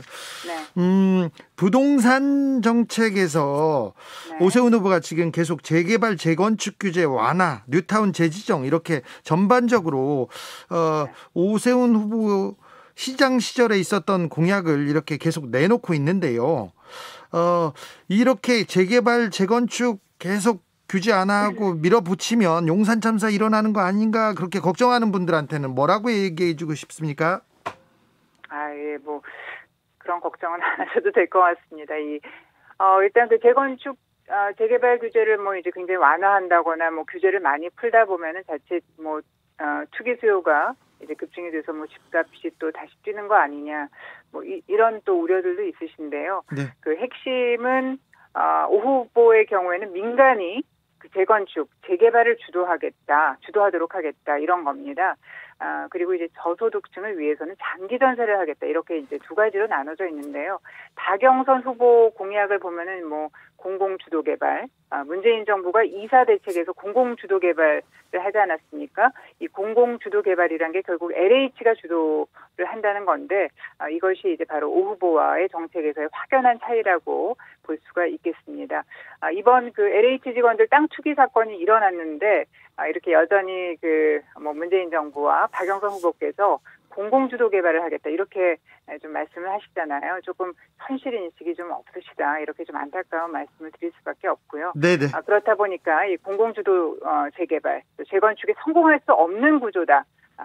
라는 것도 뒷받침이 될 수밖에 없을 것 같습니다. 그래서 이제 오 후보의 공약이 좀 매우 현실적이고 돋보인다 이런 말씀을 좀 다시 한번 강조를 드리고요. 네. 예, 또 다른 우려하시는 점들은 저희가 앞으로 이제 최선을 다해서 오 후보께서 만약에 시장이 되시면은 정말 국민 여러분들께 다른 우려가 없도록 최선을 다할 것이라는 말씀, 신뢰를 드릴 것이라는 말씀 이렇게 다시 한번 드리겠습니다. 오세훈 후보의 정책이 재개발 정책이 현실적이라고 얘기했는데 어떤 분들은 이명박 대통령의 정책하고 거의 비슷하다 하는데 이 MB의 재개발 정책하고 차별점이 뭡니까? 글쎄요. 일단은 저희가 서울과 이 빠른 시일 내에 이제 안전 진단을 조금 새로 할 것이고요. 민간이 주도하는 재건축 재개발을 하고 그러면서 이제 서울과 수도권의 주택 공급 문제가 순통을 트이게 하도록 할 것입니다. 아니 이명박 대통령 정책하고 그 재개발 정책하고 좀 차이점이요. 글쎄요, 이제 저희는 일단은 오 후보께서 좀 더 이제 디테일한 부분들을 손봐서 앞으로 이제 그게 현실적으로 저희가 실천할 수 있도록 노력할 것이고 그에 대해서 이제 신뢰를 갖춰도 될 것 같습니다. 알겠습니다. 네. 내곡동 땅 문제는 너무 많이 해명하셔서 입이 아프시죠? 네, 그렇습니다. 충분히 해명했는데 민주당에서 무리하게 네거티브 공세를 한다고 보십니까? 그렇죠. 아무래도 이제 본질이 내곡동 땅에 대해서 이 오세훈 후보가 서울시장 재직 시절에 시장의 권한을 이용해서 개인적인 이득을 부당하게 챙겼냐 이거 아니겠습니까? 네. 그렇죠. 네. 네. 그런데 민주당이 사실 아무런 증거를 제시 못하고 있는 그런 상황으로 보입니다. 그래서 측량하는데 갔느냐 안 갔느냐 이런 지역적인 문제로 네거티브를 하고 있다고 보는데요. 이제 저희가 주앵커께서 말씀하신 것처럼 계속해서 이제 지금 박영선 후보 측에서 네거티브로 일관을 하시니까 저희도 이제 계속 이 내용에 대해서 답변을 하고 반복을 하게 되니까 이제 에너지가 굉장히 소진이 되는데 네. 일단 세 가지로 좀 간단하게 정리를 하겠습니다. 지금 시간이 다 돼서 시간이 없어서 다른 간단하게 말씀드리겠습니다. 네. 투기 매입을 했는가라는 부분은 계속해서 말씀드리지만은 이것은 오 후보의 배우자께서 4학년 때 아버지가 돌아가시면서 주상장을 상속받은 것이다. 즉 투기가 아니다. 그다음에 두 번째는 시장으로서의 지위를 남용했는가라는 부분인데요. 이것은 주택국장 정결 사항이기 때문에 알겠습니다. 인지하지 못했다라는 점 말씀드립니다. 네. 자, TV 토론에서 오 후보가 기억 앞에 겸손해야 한다 이렇게 얘기할 때 들어와서 이제 TV 토론 끝나고 나서 이렇게 회의하잖아요. 네네. 이거에 대해서 캠프의 반응은 어땠습니까? 이 말에 대해서? 글쎄요. 물론 이제 저희가 조금 더 좀 이렇게 명확한 말씀을 하셨으면 좀 좋았겠다라고 이제 그렇게 생각들은 했는데요. 네. 이제 오 후보께서 항상 말씀드리는 것처럼 조금 굉장히 이렇게 좀 여기 기억 앞에서는 겸손해야 한다라고도 말씀하신 것처럼 굉장히 겸손하고 좀 겸허하시는 그런 부분이 있습니다. 겸손해서 이런 말이 나왔군요. 네, 그래서 이제 여러 언론들을 통해서 다시 한번 이제 오 후보께서 정리를 하셨는데 이제 큰 처남이 분명히 같다는 것이고 장인어른이 분명히 같다는 것이고 누가 같이 갔는지 기억하지 못하지만 오 후보 그러니까 제가 가지 않은 것은 분명하다라는 것을 처남께서 말씀하셨다라고 이렇게 정리를 하셨으니까 알겠습니다. 여기까지 이렇게 말씀을 드리고 가름하겠습니다. 세빛둥둥섬은 민간 사업입니까? 세빛둥둥섬은 글쎄요, 민간 사업이라고 볼 수가 있는데요. 네. 그러면 민간 사업, 이 아름다운 한강에 민간한테 이렇게 건물을 지어주는 것 이거는 적절한가 이렇게 생각하는 분들도 좀 있어요. 네. 그 점에 대해서는 저희가 좀 더 확인을 해봐야 될 그런 부분이 있습니다. 네. 다음에 스튜디오로 한번 모시겠습니다. 말씀을 워낙 잘하셔서. 아닙니다. 오늘 제가 말씀드린 것처럼 첫 방송이어서 조금 제대로 못한 것 같아서 죄송합니다. 아니요. 첫 방이 아닌 것 같아요. 너무 말씀이 수려해가지고요. 잘 들었습니다. 네, 감사합니다. 김혜령 오세훈 캠프 대변인이었습니다. 오늘도 수고하고 지친 자들이여 여기로 오라. 이곳은 주기자의 시사 맛집 주토피아 주진우 라이브.